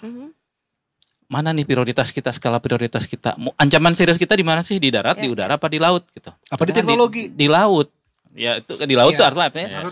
Ya beliau teknologi kapalnya segala macamnya yang memang memperkuat di situ gitu kan. Itu kan mimpi puluhan tahun gitu kan, mengingat luas wilayah kita memang yang terbesar itu kan lautan sebetulnya, bukan daratan. Tapi kan secara orde baru yang dibangun adalah matra angkatan darat gitu. Angkatan lautnya tertinggal jauh gitu kan. Angkatan udara apalagi, dan itu kan mereka ini yang sangat mahal. Alutsista mahal, untuk menyiapkan SDM-nya pun sangat mahal. Nyiapin satu pilot itu nggak cukup berapa miliar itu kan, ngelatih, didik segala macam. Tiba-tiba pesawatnya jatuh misalnya, itu udah menghabiskan berapa modal gede banget gitu kan. Itu yang basisnya ancaman. Tapi ke depannya kita juga harus lihat. Indonesia itu, nih ngomong IKN, kita pindah IKN. Iya. IKN itu radius tembaknya ada rudal jelajah balistiknya Australia, ada dari Korut, Korea Utara. Kira-kira itu kita ngeliat sebagai ancaman atau enggak? Iya nih, rudalnya Australia itu akan nembaknya ke Cina. Kalau main celok dikit, kita gimana? Iya. Ada Tahu siknya los. Iya jatuh. Kan artinya apa? Ya mau nggak mau kita juga harus bersiap nih. Iya, Nggak benar. bisa nih nganteng-nganteng doang. Kita ini dalam radius perang nih, radius orang numpang lewat pelurunya. Iya. Masa kita nggak siap-siap? Iya. Benar. Nah, maksudnya itu tuh. Jadi kalau di level itu alutsista kita itu sama kesiapan tentara kita berarti apakah siap? Nah, itu yang saya tadi bilang, saya naruh harapan sama Pak Presiden. Oke. Pak Presiden, kita tuh nggak cuma tadi ngadepin Laut Cina Selatan, Pak Presiden. Iya. Nggak cuma sebentar ngerespon ini punya apa Pak Presiden. Iya. Kalau ada perang di Taiwan, Cina sama Taiwan, itu ada berapa ribu WNI kita di sana Iya, yang harus iya. kita evakuasi. Iya. perang itu kan langsung. Iya, betul. Berapa hari kemampuan kita untuk melakukan evakuasi? Kan kita harus ada mikirin itu juga. Gitu. Pak Presiden, Anda udah nulis nih, ada namanya Optimum Essential Forces. Yuk Pak, jangan tadi cuma ngeliat ini ancaman. Kita buat Pak, apa yang nanti Bapak pengen bangun dari tentara. Terus kemampuan apa yang diturunin. Jadi itu nanti alat-alat apa yang harus kita butuhin. Bagi saya sih, duit bisa dicari. Bisa kita diskusikan gitu ya. Tapi yang penting tadi harus yang jelas dong, akuntabel, transparan tadi. Korupsinya kita tahu, ya duit banyak ya kan. Siapa yang nggak bisa bergir nih ya. Makanya yang selama ini dilakukan oleh pemerintah, selain menjaga kedaulatan, menjaga pertahanan itu lewat yang real kayak gitu, ada namanya diplomasi. Tetap tuh diplomasi pertahanan dalam bentuk apa? Kerjasama latihan perang. Tahu kan minggu lalu tuh ada 2 kapal dari Jerman mampir di Tanjung Priuk. Itu nggak sekedar mampir, itu kan namanya bagian dari diplomasi pertahanan. Ini temen gua nih, ini tetangga gua nih, gitu kan. Sama Australia pun kayak begitu, sama Cina pun sama gitu. Jadi ketika mereka berantem, ya lu jangan ikut ngajak-ngajak gue gitu kan. Atau imbasnya lu perkecil lah, atau malah kita ikut bantu ngebujukin. Janganlah, jangan ribut lah ya. Jangan ribut ya udah. Ntar yang kalau ribut jauh-jauh deh. Yang kalau ribut jauh-jauh aja. Bantu nego-nego ya. Misalnya Cina sama Taiwan gitu kan, Cina sama Taiwan atau dengan Korea Utara. Please jangan deh. Banyak warga gua di sana, banyak TKI gua di sana. Please jangan gitu kan. Bukan karena jangan-jangan gimana, ya demi keselamatan semua gitu kan. Makanya kita bersyukur dengan Korea Utara yang menjadi salah satu musuh Barat. Kita punya hubungan diplomatik yang baik dari masa lalu, warisan zamannya Bung Karno gitu kan. Dan salah satu duta untuk perdamaiannya kan ambasadornya itu Ibu Megawati ya. Sebagai anak Bung Karno. Dengan Cina ya kita memang sekarang lagi anget-angetnya tuh. Lagi mesra-mesranya lah dari sejak era Pak Jokowi itu kan dengan Cina. Investasinya mulai terus meningkat meskipun belum yang menjadi yang terbesar. Yang terbesarnya tetap Singapura. Tapi lu produk Cinanya udah makin banyak. Mobil sekarang udah mana-mana ya. Merek Cina udah berapa banyak ya. Jangan-jangan barang yang kita pakai nih semua. Kita ngomong RR. Gendong bayi kakinya made in Cina. Pak, agak serem ya kalau gendong bayi. Jadi kalau saya sih dari sisi peperangan fisik gitu agak nggak terlalu khawatir lah ya. Meskipun alutsista kita serba terbatas, misalnya nggak akan sampai. Tapi nggak tahu deh di perang dalam bentuk lain. Nah sekarang kan perang dagangnya itu yang kita keteteran pasti tuh. Banyak jenisnya ya sebenarnya ya. Perang Gen Z juga tuh. Perang Gen Z bisa, benar. Anak-anak kecil udah. Ya udah nanti kita ganti perangnya jadi battle dance. Ya kan lebih olahraga tapi gitu. Tapi kalau untuk di Twitter, di medsos mah Indonesia paling jago lah. Semua minta ampun. Ya siapa yang nggak minta ampun sama netizen kita ya. Netizen kita tuh garda terdepan. Oke nih. Ada perang apa di netizen kita menguasai. Benar-benar. Nah, oke, sekarang ini adalah pertanyaan terakhir nih. Pertanyaan terakhir. Kalian cerdas cermat jatuhnya. Nih, apa aja sih berarti PR-nya TNI di masa mendatang? Oke, Kang Ajat dulu silahkan. PR-nya TNI untuk masa mendatang apa? Harusnya dia dulu biar gua nyontek. Senior dulu. Senior dulu emang. Kita pasti ini urut umur pertanyaannya. Silahkan Kang.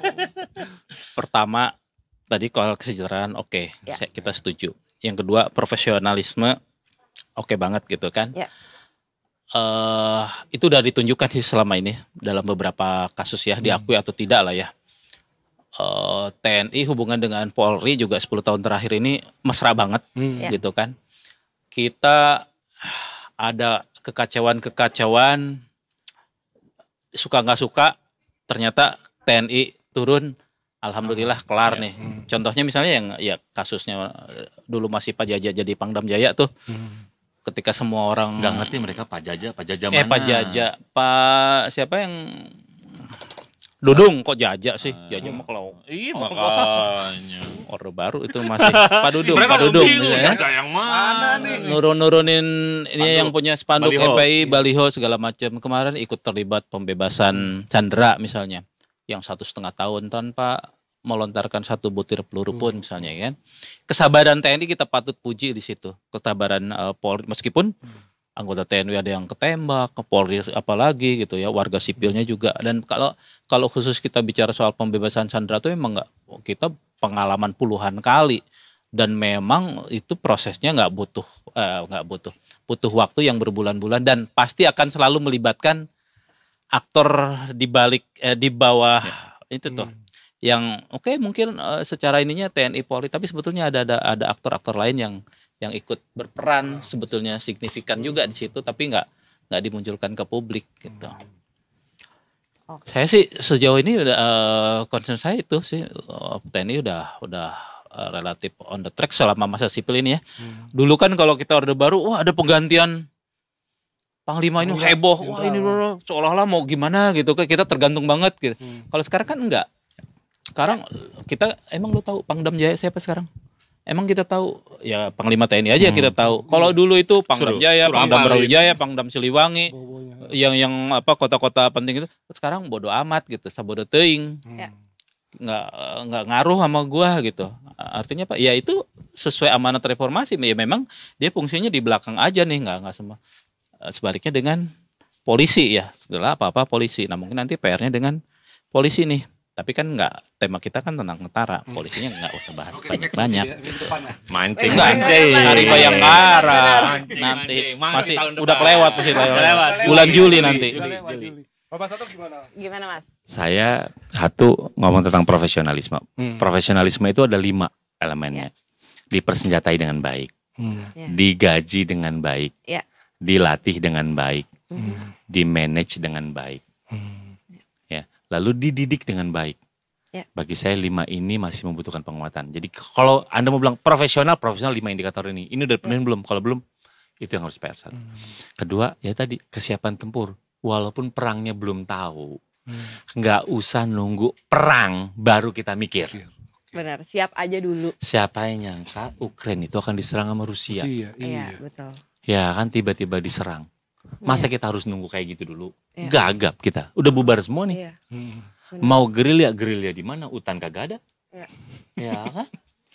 Gitu. Jadi baiknya itu kesiapan kita untuk alutsista segala pak kita naikin, membentuk TNI yang semakin profesional kita lakuin.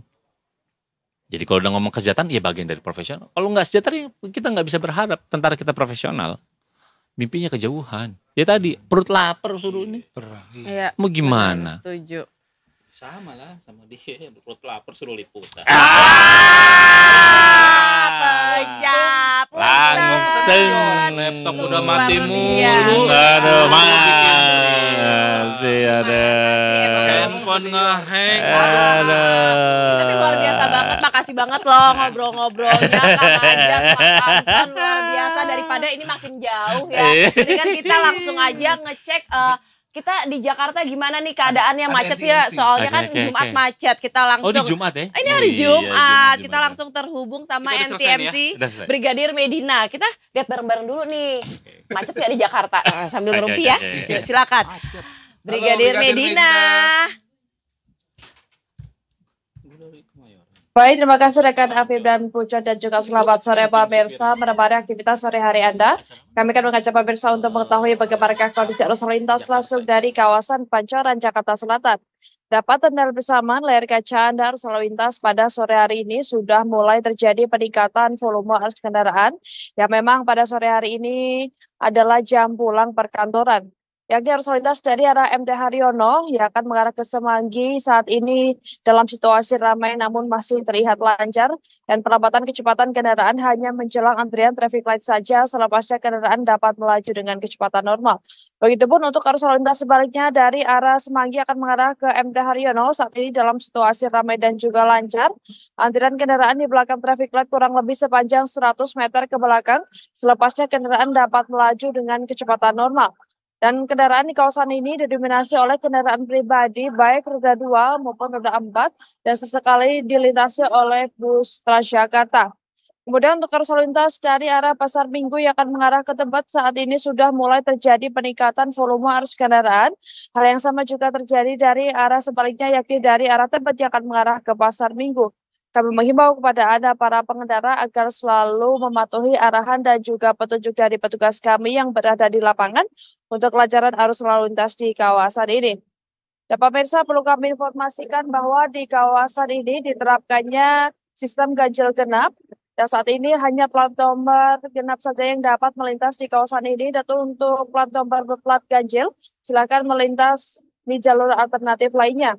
Dan untuk sesi pertama tadi sudah diberlakukan yakni pukul 6 pagi hingga 10 pagi. Dan untuk sesi kedua sedang diberlakukan yakni pukul 4 sore hingga 9 malam nanti. Nah, pemirsa, akhir-akhir ini juga Ibu Kota Jakarta sering sekali dilanda hujan. Maka dari itu kami menghimbau kepada Anda para pengendara khususnya Roda 2 agar selalu membawa jas hujan tetapi tidak berjenis ponco serta tidak meneduh di bawah flyover maupun underpass karena dapat menyebabkan ketersendatan dan juga dapat membahayakan diri Anda pribadi maupun pengendara lain. Dan bagi Anda yang ingin mengupdate informasi selengkapnya seputaran arus lalu lintas, Anda dapat menghubungi call center kami di 1516669 ataupun melalui SMS kami di 9119. Dan bagi Anda yang dapat kami informasikan langsung dari kawasan Pancoran, Jakarta Selatan, selamat sore dan salam presisi. Silakan kembali ke studio. Terima kasih. Terima kasih, luar biasa. Tetap semangat, walaupun hari Jumat. Udah mau pulang aja nih kayaknya. Iya dong. Ya, sama, kita juga pengen pulang. Terima kasih Brigadir Medina. Salam presisi, hati-hati di jalan. Selamat bertugas kembali. Iya. Bye-bye. Oke, kalau gitu nih abis ini ya kita bakalan ngebahas tentang yang seru-seru. Wah, tapi ini lebih ke parah sih seru-serunya. Harusnya main tadi pas TNI lawan gangster nih. Pak, agak jangan nggak bisa. Ya enggak, nggak 11-12. biar gangsternya pada hilang. Ya benar sih, cuman gimana deh nanti kita pikirin. Tapi Oke. kita pikirin dulu sambil break kali ya. Siap Detikers, jangan kemana-mana. Pokoknya setelah ini kita kembali lagi tetap di Detik Sore. Gak cuma hore-hore. Hore-hore.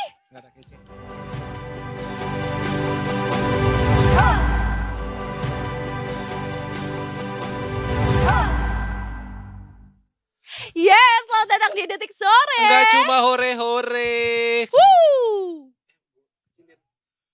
Maaf. Kenapa dikecilin, Pak? Enggak, tadi kan gak ada orang, takutnya tiba-tiba tepuk tangan kan horor. Oh iya benar. Serem ya kan? Bener. Cuman yang horor nggak cuman yang kalau kayak gini-gini doang, Pak. Yang di mana lagi yang horor? Tapi kalau ada gangster horor, Pak. Lah itu dia, apalagi gangster di kota Lumpia. Itu kan ada lagunya. Gimana? Lumpia basah. Istimewa isi daging rusa, bukan ya? Pak, mohon maaf, kayaknya itu saya belum lahir pas lagu itu. Gak mungkin masa lu belum lahir. Gak tahu, gue Tapi taunya nih, lagunya bukan yang itu. Yang mana? Ini. Itu yang Bapia patok. Antrilah di loket. Nggak usah dilanjutin. Iya, Takutnya bercandanya gimana gitu. Iya, Tapi saya ini emang, paham nih otaknya, iya, Pak. Detikers emang kita di Indonesia Detik ini kita mengangkat topik yang sebenarnya cukup miris sih. Iya. Aksi gangster pelajar di kota Lumpia alias Iya. Semarang. Jadi memang beberapa belakangan itu banyak banget kasus-kasus ya bisa dibilang gangster lah gitu. Kayak ada balap liar juga, ada tawuran juga di Semarang loh. Semarang yang notabene-nya, lu kalau Semarang terlintas di benak lu tuh apa? Kalau udah mendengar kata Semarang? Keluarga pelajar? Jogja juga sih. Enggak, tapi kan dekat. Iya dekat. Iya dekat kalau udah deket-deketan. Harusnya masih agak berkesinambungan kan? Iya. Kenapa gak Lawang Sewu? Bener, Lawang Sewu bisa. Ini gue tahu sebenarnya, cuman boleh nggak sih Wingko Babat. disebutin? Bukan. Dunia lain. Ini Ciblek lo tau nggak? Itu apa? Nggak tahu ya? Nggak tahu. Nanti aja, jangan on air. Ya oke. Tapi bisa di googling. Kalau penasaran banget ya. Tarik kemana nih? Jadi gitu Tikar. Jadi ya untuk kita mengetahui bagaimana situasi terkini di Semarang begitu kan. Kasus gangster pelajar ini yang cukup meresahkan. Kita sudah kedatangan Mas Ahmad Rafiq dari Detik Jateng. Halo, assalamualaikum Mas Rafiq. Mas Rafiq. Waalaikumsalam Mas Afif, Mbak Pocu. Lagi kita nih. Gimana kabarnya Mas? Alhamdulillah baik Mbak. Baik ya. Oke, jadi aku tuh sebenarnya pengen tahu. Ini tuh apa sih yang menyebabkan banyak banget pelajar di Semarang tuh jadi gangster? Apakah kayak ikut-ikutan atau kayak ada role modelnya? Ya kan? Role model kok jadi gangster? Ya kan siapa tahu ya kan? Iya, Gimana Mas? bener. Ya itu kan sebenarnya fenomena gangster tawuran itu kan sebenarnya sporadis di banyak daerah terjadi kan, kayak kemarin di Bekasi tapi karena Semarang ini kan memang cukup tiba-tiba beberapa waktu terakhir kasusnya meningkat cukup tajam semacam itu menjadi salah satu salah satu sorotan. Apalagi yang terlibat juga ternyata gengnya ini bukan geng orang-orang yang dewasa 20 tahun ke atas gitu, enggak, tapi yang cukup banyak juga geng pelajar juga cukup banyak. Remaja ya? Iya betul, remaja, masih usia SMA gitu kan, masih remaja lah, masih ABG. Kita kemarin sebenarnya sempat juga kita wawancara dengan Komisi Perlindungan Anak Indonesia. Ternyata mereka juga pernah melakukan risetnya tidak cuma di Semarang, bahkan di beberapa kota. Jadi memang ada siklus di sekolah-sekolah yang terjadi. Misalkan di awal tahun ajaran baru kan nih biasanya Juli ya, Juli Agustus itu tahun ajaran baru. Di September Oktober itu pasti akan marak kasus-kasus perundungan atau bullying karena ada senior junior. Yang senior, oh iya betul, yang senior ingin memperkuat posisi. Setelah itu sekitar bulan November Desember itu nanti akan marak rekrutmen gengnya ini. Jadi setelah bullying mereka melakukan pemetaan anak-anak baru, mereka melakukan rekrutmen.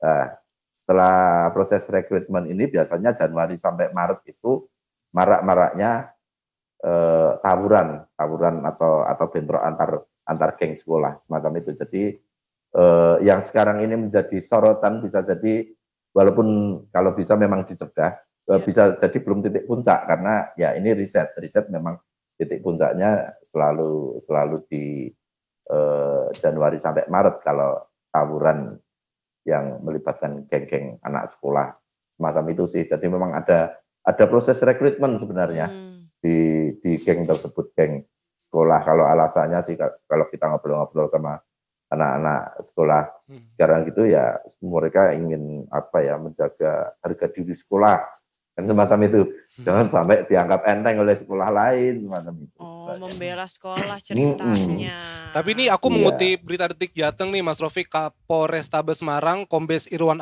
Anwar menyebut kalau memang beberapa belakangan ini ada tawuran gangster Dr. Cipto, tawuran gangster Jalan Es Parman, konvoy All Star, balap liar, pesta miras, tawuran antar sekolah, tawuran di Puri Anjas Moro, pembacokan, dan pelajar yang mengikuti demo anarkis di depan Balai Kota Semarang.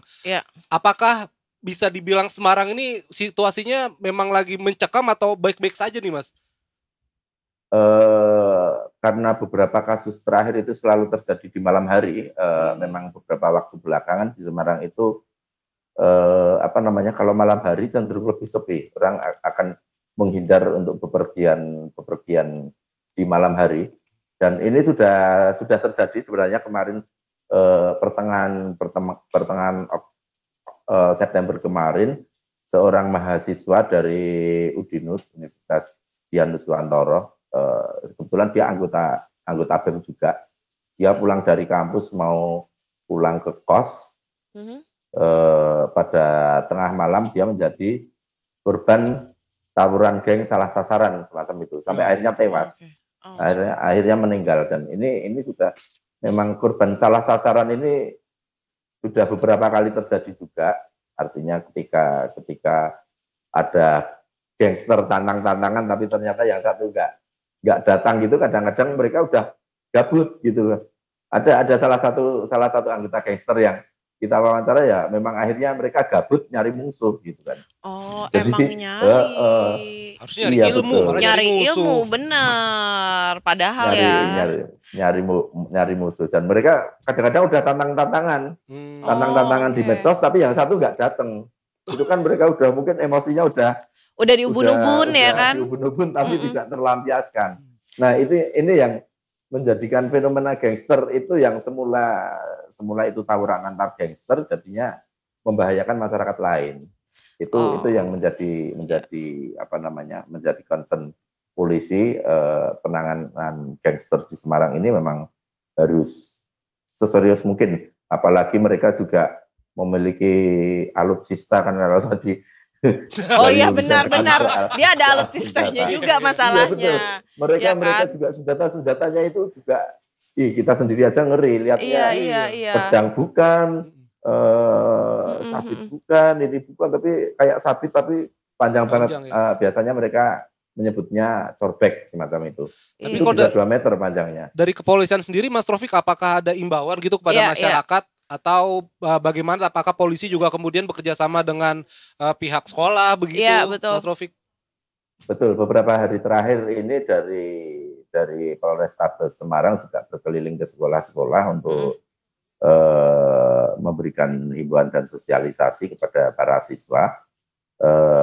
Namun ya sebenarnya peran sekolah juga sebenarnya nggak begitu bisa efektif juga, karena anak sebenarnya hanya beberapa jam berada di sekolah, dan sekolah nggak punya kewenangan untuk memeriksa sampai dalam, misal anak itu di HP-nya grupnya apa saja sih, itu sebenarnya sekolah kan juga tidak punya kewenangan sampai di situ. Privacy sehingga sekolah sendiri, iya betul, akhirnya sekolah sendiri juga pada akhirnya meminta orang tua untuk lebih mengawasi anak-anaknya, untuk lebih mengawasi gadgetnya seperti apa, percakapannya seperti apa, media sosialnya seperti apa. Karena kadang-kadang mereka sebenarnya di sekolah juga nggak ada problem gitu loh. Di sekolah baik-baik saja, tapi justru mereka bertindak yang kelewat gitu, batas itu justru di luar sekolah mereka. Kebanyakan seperti itu, sehingga ya pada akhirnya dari pihak kepolisian, dinas pendidikan, pihak sekolah gitu ya, memang mereka akan memberikan imbauan-imbauan dan akan memberikan kegiatan-kegiatan yang lebih positif sebenarnya kepada anak-anak. Misalkan memang perlu diwadahi, mungkin mereka diarahkan untuk mengikuti latihan-latihan bela diri semacam itu. Oh gitu. Nah, dilakukan sejauh mungkin seperti itu. Iya. Tapi kalau misalkan yang udah tertangkap nih, ya kan, itu dikasih hukuman apa sih, Mas, sama pihak berwajib? Soalnya kan masih di bawah umur kan? Betul. Walaupun mereka di bawah umur, tapi polisi juga akan melihat seperti apa tingkat kenakalannya, apakah masih berada di kategori kenakalan remaja atau sudah kategori kriminal. Artinya kalau mereka memang sudah kadang-kadang kan mereka di razia masih dalam skala kumpul-kumpul atau masih mabuk-mabuk semacam itu, mereka ada pembinaan. Tapi kalau memang mereka sudah melakukan kegiatan kriminal seperti pembacokan atau bahkan pembunuhan, itu ya jelas polisi akan penerapan hukum akan berjalan di sini. Walaupun sebenarnya ini juga terkadang bukan solusi juga ya, karena mereka masih pelajar, masih anak-anak, ketika mereka juga harus menjalani hukuman, apalagi di penjara, karena memang penjara ini memang bukan tempat yang baik untuk anak-anak. Sehingga kita sendiri juga sebenarnya mendorong agar ada misal langkah-langkah seperti diversi atau yang sekarang biasa disebut mediasi atau restoratif justice, itu artinya mempertemukan antara pelaku dan korban yang biasanya kadang-kadang ini masih sama-sama anak nih. Masih sama-sama anak, siapa tahu masih bisa ada titik temu, masih ada bisa dimediasi, sehingga sebenarnya nggak perlu nih kalau untuk dilanjutkan di proses hukum. Polisi sendiri kalau selama ini juga sudah, kalau memang pelaku masih anak di bawah umur, langkah diversi ini pasti didahulukan sebelum menggunakan upaya hukum pidana. Dan ini kan sudah ada 19 kelompok gangster yang dibubarkan ya, Mas Taufik ya? Udah sepakat bubar nih katanya, Mas. Betul lah. Itu polisi kan kemarin karena memang benar-benar marah, akhirnya polisi benar-benar melacak gangster ini, mengarahkan sumber daya yang dimiliki, termasuk puluhan ribu CCTV yang ada di Semarang nih, yang memang terhubung dengan kepolisian, baik itu CCTV milik pemerintah maupun CCTV milik swasta atau bahkan milik warga. Artinya dengan banyaknya CCTV ini sebenarnya para gangster ini yang mereka mungkin aksi tawuran ataupun mungkin hanya sebenarnya menakut-nakuti masyarakat dengan konvoi, itu semua bisa terlacak sebenarnya, bisa terlacak, dan bisa diketemukan oleh polisi, termasuk 19 gangster ini yang akhirnya mereka bisa terlacak keberadaannya, terlacak identitasnya, terlacak nama kelompoknya, teridentifikasi tempat nongkrongnya di mana, semacam itu, sehingga akhirnya gangster-gangster ini dipanggil untuk melakukan deklarasi pembubaran gangster. Nah, nanti kita lihat apakah mereka memang benar-benar bubar atau pada akhirnya justru menjadi geng yang benar-benar bawah tanah yang berusaha untuk agar tidak bisa terlacak lagi atau seperti apa, kita juga ya mudah-mudahan mereka memang memilih bubar karena ya mereka lari juga sebenarnya sangat mudah untuk pasti menangkap dan melacak. Iya, betul. Itu baru CCTV, apalagi yang kamera-kamera HP itu kan, setiap orang bisa merekam kemudian memviralkan atau bahkan memberikan laporan langsung kepada polisi yang memang sudah ada sarananya kan, aplikasi yang dibikin oleh Polrestabes Semarang ini, aplikasi Libas namanya untuk melapor itu udah yang download itu sudah sekitar 270.000 pengguna. Artinya mereka akan menjadi menjadi informan bagi polisi untuk masalah-masalah gangster yang ada di Semarang ini. Oke deh kalau begitu. Terima kasih Mas Rofik. Banyak ya Mas. Mas terakhir Mas, Ya, berarti sama-sama Semarang ya. nih aman-aman aja berarti Mas ya Aman kalau ya? kita mau main ke sana ya. Aman, mau beli lumpia, Iya. boleh ke sana. Mau wingko babat atau sama mau bandeng Mas, betul. beli wingko babat atau apa tadi? Wingko Mbak Pejut? babat Bandeng. Ya. Tiblek tadi masih ikut disebut. Ya ampun. Iya, soalnya Mas tahu ya. Untung yang di sini nggak tahu. Jadi nggak dimarahin. Lah ya itu tadi lagunya Padiangan atau Project Pop Mas? Project Pop, Project, Project ya, Project. Project. Project, Iya, Project ya kalau nggak salah itu. Oke, Siap, Mas Rofik. baik. Terima kasih Mas banyak. Rafiq. Salam buat teman-teman Ya, Detik Jateng, sama-sama. sehat selalu. Assalamualaikum. Ya, terima kasih. Assalamualaikum, juga, Mas terima kasih Afif, Mbak Putri, banyak. Waalaikumsalam. Dadah, Mas. Sampai ketemu di Semarang. Oke, itu seru banget ya. Iya. Nah, cuman ini kita Sunset Talk kali ini tuh bakalan masih berkesinambungan, Pak. Sinambungan apa alutista? Enggak maksudnya namanya itu alutista gitu. Sinambungan. Iya. Kita masih berkesinambungan, Pak, dengan bahasa-bahasan ini tentang anak. Wow. Jadi di Sunset Talk kali ini, suaranya sampai hilang tapi bagus ya suaranya kayak gini ya, gengs ya. Ya, seksi ya suaranya ya. Kayak becek, gak ada Kayak becek, ojek. gak ada ojek. Kita nanti Gitu. topiknya Sunset Talk ini single mom, super mom. Single moms, ya kan? Jadi pokoknya kalau misalkan masih mau nonton kita, tapi harus nonton kita karena Sunset Talk kali ini bakalan seru banget ngomongin tentang single moms. Ketawa loh. Enggak maksudnya keren aja gitu kayak lu bener-bener super mom banget. Iya, Ya. betul. Udah ya kita dengar setiap malam tetap di Detik Sore, gak cuma hore-hore. Minum. Iya, oke.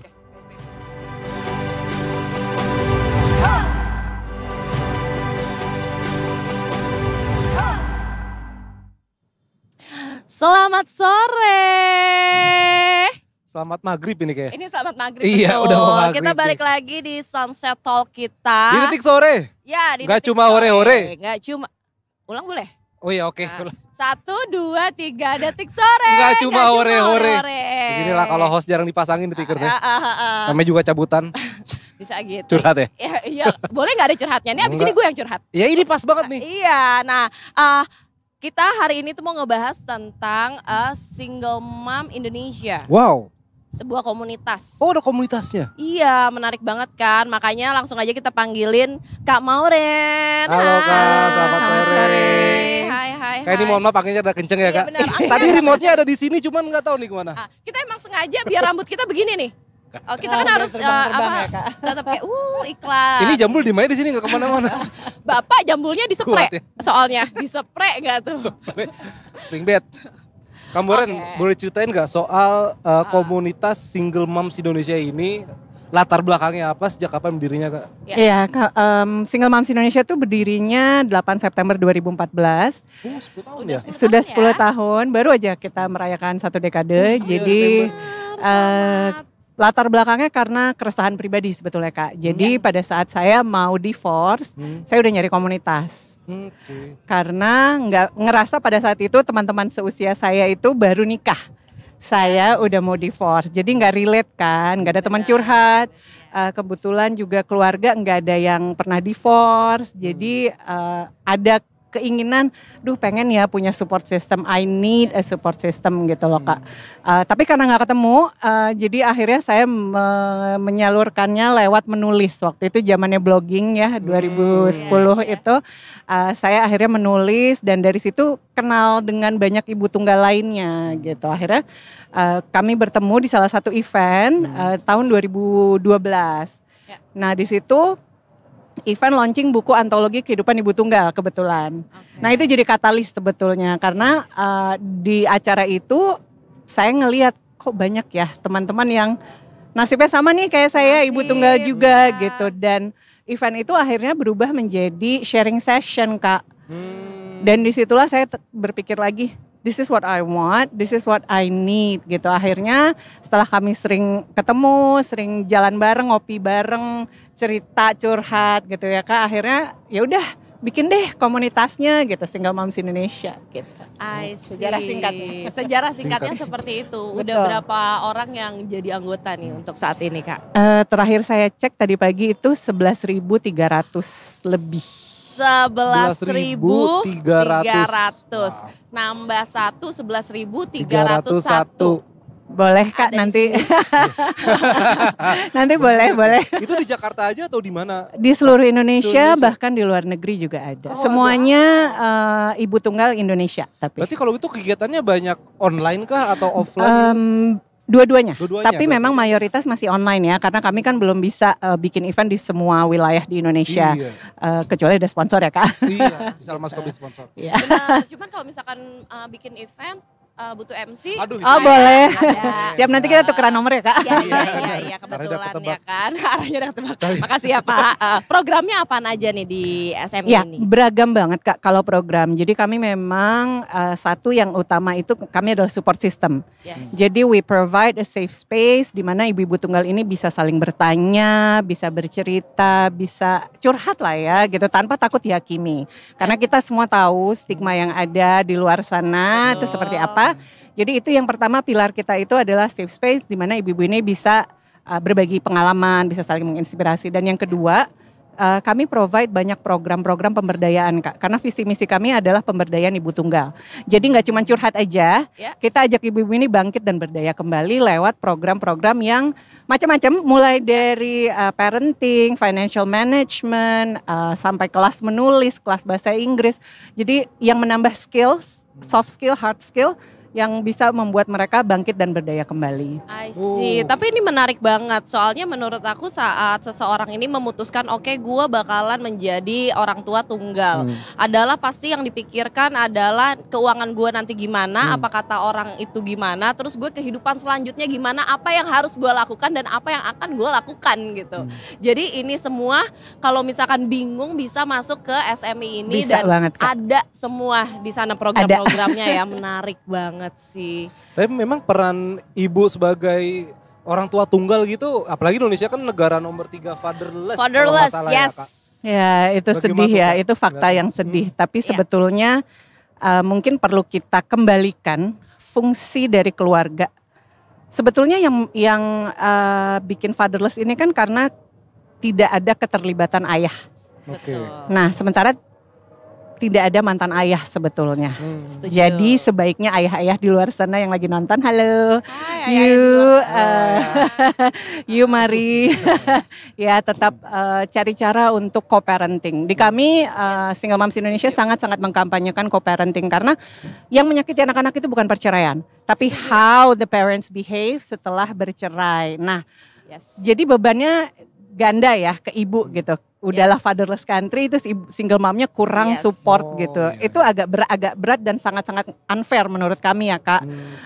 Jadi yang bisa kita lakukan sebagai komunitas itu adalah satu, mengkampanyekan co-parenting. Yes. Kita mengajak, oke, cerai boleh, tapi namanya peran orang tua harus tetap ada. Kalaupun nggak ada sama sekali mantan suami atau bapaknya hilang, kita menyarankan teman-teman ibu tunggal ini untuk mencari figur ayah dari keluarga, sahabat, bahkan dari TV. Misalnya nggak ada ya Kak, nggak ada keluarga yang dekat atau sahabat laki-laki yang bisa jadi sosok. Gimana nih figur ayah yang laki-laki yang baik, gitu, jadi contoh. Ajak nonton film yang mendidik gitu ya. Jadi ada sosok ayah yang ada di situ. Itu bisa banget, tapi ya sebaiknya ayahnya tetap terlibat. Betul. Tapi aku setuju banget karena aku adalah salah satu orang yang saat aku memutuskan untuk divorce, aku tuh bawa anak aku ke psikolog. Ya kan, di situ dia menjelaskan gini, yang dibutuhkan anak bukan orang tua yang bersatu, tapi adalah orang tua yang bahagia. Gitu. Setuju orang banget, tua Kak. yang sama-sama hadir, bukan hanya hadir secara fisik, tapi secara emotionally dia juga hadir untuk anak ini. Karena yang susah itu kadang-kadang orang Indonesia hobinya fisiknya ada, tapi nggak ada gentayangan dia. Hanya kayak ada manusianya, punya ayah punya gitu, betul, tapi nggak available Betul, gitu kan. betul. I see, itu tuh yang perlu diperhatikan ya untuk laki-laki di luar sana. Kita memang berat tanggung jawabnya untuk jadi seorang ayah. Tapi alangkah baiknya tetap jadi gentleman ya. Dan setuju. bertanggung jawab terhadap anak-anak. Jadi jangan lepas tangan kalau udah pisah gitu. Jadi itu sebetulnya salah satu hal yang ingin kami kampanyekan lah ya Kak gitu, bahwa yuk ayah, yuk anak-anak tuh tetap butuh dalam hidup mereka gitu. Berarti kalau di komunitas ini Kak, berarti kegiatannya itu apakah rutin tiap bulan gitu, kayak tadi co-parenting lah atau ada momen-momennya gitu? Kegiatannya macam-macam ya Kak gitu, beragam banget gitu, tergantung. Kadang-kadang juga kita berpartner dengan komunitas lain atau dengan pihak-pihak lain. Tapi semua kegiatan kami itu memang benang merahnya adalah pemberdayaan ibu tunggal. Gitu. Oke, poinnya itu ya. Gitu, karena sulit loh menjadi single mom tuh, jujur sulit karena kita harus jadi kepala keluarga, tapi kita harus jadi ibu, kita harus jadi teman kita sendiri, kita harus ngurusin orang. Betul ya banget kan? Kita harus butuh support, dan di sini kita bisa mendapatkan support yang kita butuhkan gitu di SMI ini. Luar biasa ya. Gue jadi marketingnya lama-lama. Jatuhnya gue jadi marketingnya loh. Besok kayak narsum di sini. Gantian gue ya. Besok ngobrol ya Kak. Iya nanti kita ngobrol ya. I see. Ya. Silakan ada yang mau bertanya Bapak. Ini banget ini kayak. Gitu. Nah, oke, kalau misalkan dari SMI sendiri nih, aku penasaran gini. Stigma single mom atau janda tuh nggak terlalu baik di luar sana. Bagaimana kalian menanggapi hal ini? Ya, kalau kita bicara stigma panjang ya Kak sebetulnya, tapi pada dasarnya begini, stigma ini kan sudah berakar membudaya di Indonesia, sudah berpuluh-puluh tahun. Untuk mengubah stigma menjadi lebih baik, itu juga akan butuh proses.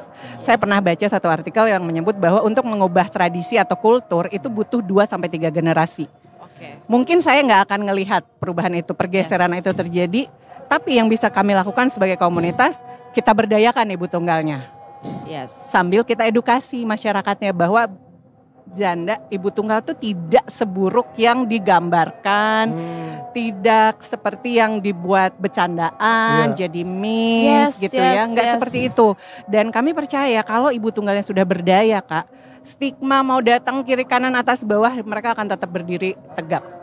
Yes, karena menurut aku jujur single mom itu atau janda tuh keren banget. Kenapa? Karena dengan sudah ditempa, nggak sih, dengan apapun yang terjadi ya, kayak perpisahan itu dia tetap kuat, dia tetap melanjutkan hidup walaupun itu berat, apalagi punya anaknya 1, 2, 3 kadang-kadang itu adalah sesuatu yang berat gitu loh, ya kan? Betul. Dan di komunitas ini Kamoren mungkin boleh bisa di-sharing, ada nggak sih cerita-cerita single mother yang menginspirasi gitu, yang sangat-sangat menginspirasi. Bisa besok saya ngobrolnya. Pilih satu yang paling kayak wow. Bisa jadi contoh lah gitu. Bisa jadi contoh. Bisa bikin semangat gitu. Mungkin di sini ada detikers yang ngelihat lagi down karena aduh gue baru mengalami perpisahan, dengar cerita ini jadi kayak oh ya bisa nih kita menjalani hidup ini gitu. Betul. Salah satu sebetulnya cerita yang sangat dekat di hati saya itu terjadi di tahun pertama kami berdiri Kak. Jadi pada saat itu anggotanya masih sedikit kan. Jadi jadi masih hafal lah sama member gitu. Pada suatu hari ada satu anggota dia tuh di Jawa Barat. Yes. Dia posting di grup WhatsApp kami. Dia bilang, "Mams, aku nggak tahan. Aku mau lompat. Aku lagi di jembatan." Astaga. Satu grup panik, berusaha merangkul, reaching out to her gitu ya supaya dia nggak menyerah. Dan untungnya alhamdulillah puji Tuhan dia mengurungkan niatnya. Sekarang dia sedang menyelesaikan S2. Itu buat saya amazing banget gitu ya, bahwa merinding sih. Iya, bahwa walaupun hidup kita rasanya lagi di titik terendah, sebetulnya kita nggak punya pilihan lain selain naik. Yes. Udah mentok kan Kak, Iya, gitu, iya, nggak ada iya, pilihan iya. lagi gitu. Satu-satunya yang bisa dilakukan ya bangkit. Dan pada saat kita bangkit ternyata jalannya, rezekinya tuh dilancarkan, dibukain gitu. Ternyata dia bisa berdaya, bisa belajar lagi gitu, bisa mengejar cita-cita dan impian. Yes. Jadi ibu tunggal itu bukan hukuman mati Kak gitu. Yes, setuju, sangat setuju. Aku jujur setuju. Ini jadi ibu tunggal itu adalah kayak memulai perjalanan baru di mana kita pemeran utamanya. Betul, babak kedua kehidupan lah ya Babak Kak. kedua kehidupan kita gitu. Dan untungnya bumi masih berputar. Untungnya. Lagi terharu tiba-tiba untungnya. Iya, Oh, soalnya iya. rasanya udah Iya. pengen menangis, mendingan Iya, kita nyanyi betul. ya kan. Untung Udah. Bisa Yura, bisa. Bisa Ah, Yura. Aku bisa Yura menjalani hari-hari ini, Dan bisa. kalau untuk mau bergabung ke Single Moms ini Caranya gimana? sih Yes. Kak? Atau Caranya sebetulnya gampang Kak. Kami minta calon member untuk isi formulir pendaftaran. Yes. Ya, nanti setelah isi formulir akan dapat email dari kami yang ada isinya itu link ke Facebook group. Kalau nggak punya Facebook gimana? Bisa tetap jadi member, bisa gabung ke grup WhatsApp kami. Jadi kami punya 11 grup WhatsApp yang dibagi per regional. Yes, Jadi ada Jabodetabek, ada Jawa Barat dan lain-lain. Jadi bisa saling terkoneksi, bisa saling menguatkan gitu Kak. ada nggak sih Kak yang malu-malu gitu? Maksudnya ya nggak Iya. tahu ya, maksudnya ada yang ya Kan mungkin berat ya. tertutup gitu. Pastinya ada, tapi kami sadar bahwa memang karena latar belakangnya macam-macam, mungkin ada yang belum siap untuk berbagi. Jadi silent reader aja itu juga nggak apa-apa kok Kak. Boleh banget gabung. Kita nggak ada kewajiban kalau gabung harus berkicau atau gimana. Enggak. Benar. Yang penting dengerin aja dulu karena jujur banyak banget di sini cewek-cewek yang malu. Aduh, malu lagi jadi janda, jadi single mom itu tuh kayak hukuman banget gitu. Kenapa sih harus terjadi dalam hidup gue gitu? Jadi malu. Kalau bisa orang-orang nggak tahu, orang-orang nggak tahu gitu. Karena ada beberapa momen di saat gue ngomong di sosial media gue tentang apa yang gue alami atau pengalaman yang udah gue rasakan menjadi single mom ini, orang-orang tuh ngerasa kayak itu tabu nggak sih? Lo nggak apa-apa emang orang-orang tahu. Kalau gue it's fine. Gue perempuan, gue manusia dan semua orang itu punya path-nya masing-masing. Mungkin ini adalah path yang harus gue lalui gitu. Ya kan? Jadi tolong single moms di luar sana kita bisa tenang, harus tetap jalan. Ada pasti jalannya. Amin. Ya kan? Betul, Amin. betul Kak. Luar biasa. Sampai merinding gue. Iya, makanya. Gue bener-bener dari hati gitu ngomongnya ya kan. Luar biasa. Oke, sekarang aku terakhir nih, apa pesannya Kak Maureen untuk perempuan janda single mom di luar sana, silakan. Pesannya jangan menyerah. Yes. Hidup boleh berat. Yes. Tapi hidup juga itu seperti roda yang terus berputar. Nggak mungkin kita selamanya kesusahan, nggak mungkin selamanya kita sedih. Ingat, ada anak yang memandang ibunya, ada anak yang butuh ibunya bahagia. Yes. Jadilah ibu tunggal yang bahagia, yang tetap berdaya, dan berpengharapan untuk masa depan. Gitu. Luar biasa sosok ya. ibu tuh. Yes. Iya sih, nggak tergantikan sih. Yes, sosok ibu tuh nggak tergantikan ya. Walaupun kita kadang-kadang pas masih kecil kayak, aduh ribet banget emak gue. Ya kan, bener kan? Aduh. Sekarang kayak berasa lagi pas udah gede, emang berasanya pas udah gede Pak. Apalagi udah jadi ibu ya. Apalagi udah jadi ibu, oh jadi gini rasanya. Makanya cita-cita gue tuh pengen jadi ibu yang bisa didengar aja buat anak-anak. Kayak beda ya? Mohon maaf Bapak. Gak bisa, kemarin gue jadi poluan gak diterima mau daftar. Iya, dipotong dulu boleh rambutnya. Untungnya. Untungnya. Iya kalau gitu seru banget ya ngobrol-ngobrol kali ini. Kita bakalan lanjut ngobrol-ngobrolnya, ada nggak nih part 2? Wah, part 2, boleh part 2 nggak? Pucut doang nih kayaknya nih, boleh. Ntar kita buat segmen sendiri ya. Iya, Pucut show. Anabel, analisa gembel Pucut gitu kan. Boleh tuh, boleh nggak ya? Yuk. Terima kasih banyak. Terima kasih Kamboren banyak sudah Mbak. mampir ke sini. Terima kasih luar biasa. Nanti next menyentuh. boleh lah kalau kita ada pembahasan lagi ya Iya, kan. iya boleh banget, seru banget ini dia. Ini tuh yang diperlukan perempuan-perempuan yang Iyalah. lagi mengalami hal yang serupa sama kita gitu kan. Nih. Woman support woman. Yoi, woman support woman. Let's go. Oke, kalau gitu terima kasih banyak Detikers sudah nonton kita dari jam 15.30 sampai jam berapa ini sekarang? Jam 6 bentar lagi. Jam 6 bentar Udah lagi. cium-cium bau hujan nih di tendean. Benar, udah tercium nih bau-bau mendung ini gitu. Pas banget Jumat, macet banget ini pasti. Iya, makanya kita ngobrol-ngobrol dulu aja di sini abis Iya. ini, ya kan? Sampai malam nih kayaknya. Sampai malam nih kayaknya. Oke, kalau gitu aku Pucut pamit undur diri. Afif juga cabut. Terima kasih Kamboren. Terima kasih Kak Mauren. Terus habis itu sebelum closing ingat Oh iya, kita ada video HUT TNI nanti Yes. bakal kita puterin. Tapi Mbak Kamboren kita punya tagline kalau Yeah. misalnya kita ngomong detik sore nanti disambut nggak cuma hore-hore. Oke, jadi detik sore nggak cuma hore-hore. Kita closingan bareng ya. Oke, Oke. detikers. Mana nih kamera? Oh itu dia. Di sini, Pak. Oke detikers, terima kasih banyak. Minggu depan kita ketemu lagi di Detik Sore. Nggak cuma hore-hore. Terima kasih Kamboren. Bye. See you next week.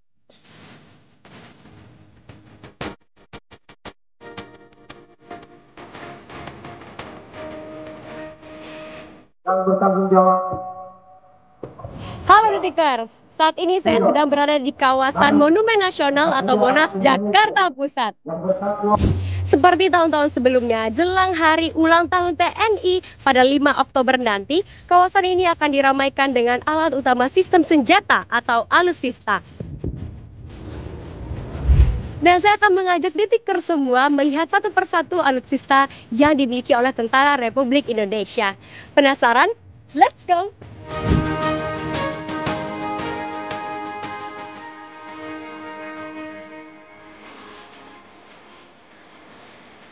Menurut salah satu penjaga tank di Detikers, pameran alutsista ini dilakukan agar masyarakat dapat mengenali kekuatan dan modernisasi persenjataan TNI kepada masyarakat. Kita intip yuk. Nah, apa sih ini?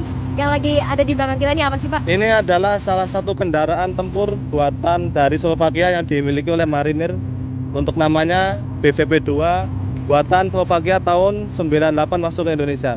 Kira-kira boleh main-main gak nih bersama alutsista? Boleh sekali. Boleh, ayo Detikers.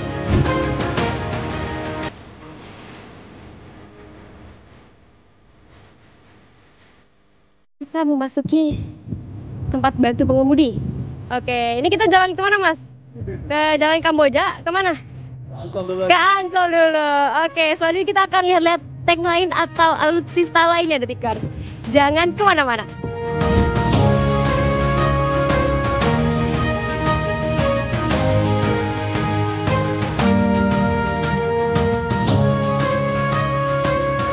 Kami memiliki kendaraan Bushmaster dari Australia. Kendaraan ini berguna untuk kendaraan angkut personil, yang dimana kendaraan ini dilengkapi dengan anti baja. Mendarat angkut personil ini untuk mengangkut sekitar 1 regu atau 10 orang. Mobil ini patutnya digunakan untuk kegiatan misi perdamaian di daerah dari misi seperti Lebanon, Afrika Tengah, dan di Kongo. Untuk saat ini Australia menghibahkan kendaraan ini melalui Bapak Menhan sebanyak 15 unit, dan 1 unit sudah kami kirim ke Afrika Tengah. Nah, selain itu, terdapat tank Anua Panzer juga nih Detikers, yang digunakan untuk pengamanan, seperti pada acara besar pengamanan untuk presiden dan wakil presiden. Kapasitas muatannya ada yang 6-10 orang, dan kerennya, Anua Panzer ini merupakan garapan dari anak bangsa, yakni dari PT Pindad. Tampaknya niat penyelenggara menghadirkan pameran alutsista ini sukses, terlihat dari tingginya antusias masyarakat yang ingin mengabadikan momen bersama tank kebanggaan Indonesia. H-1 perayaan hari ulang tahun TNI ini tampaknya diramaikan dengan pengunjung anak-anak. Jadi gimana Detikers? Kalian semua tertarik dan penasaran dengan alat-alat yang dipamerkan? Ayo datang langsung ke acara Hari Ulang Tahun TNI yang ke-79 di Monas. Saya Tekla Hasyati melaporkan untuk Detik Sore. Salam Komando.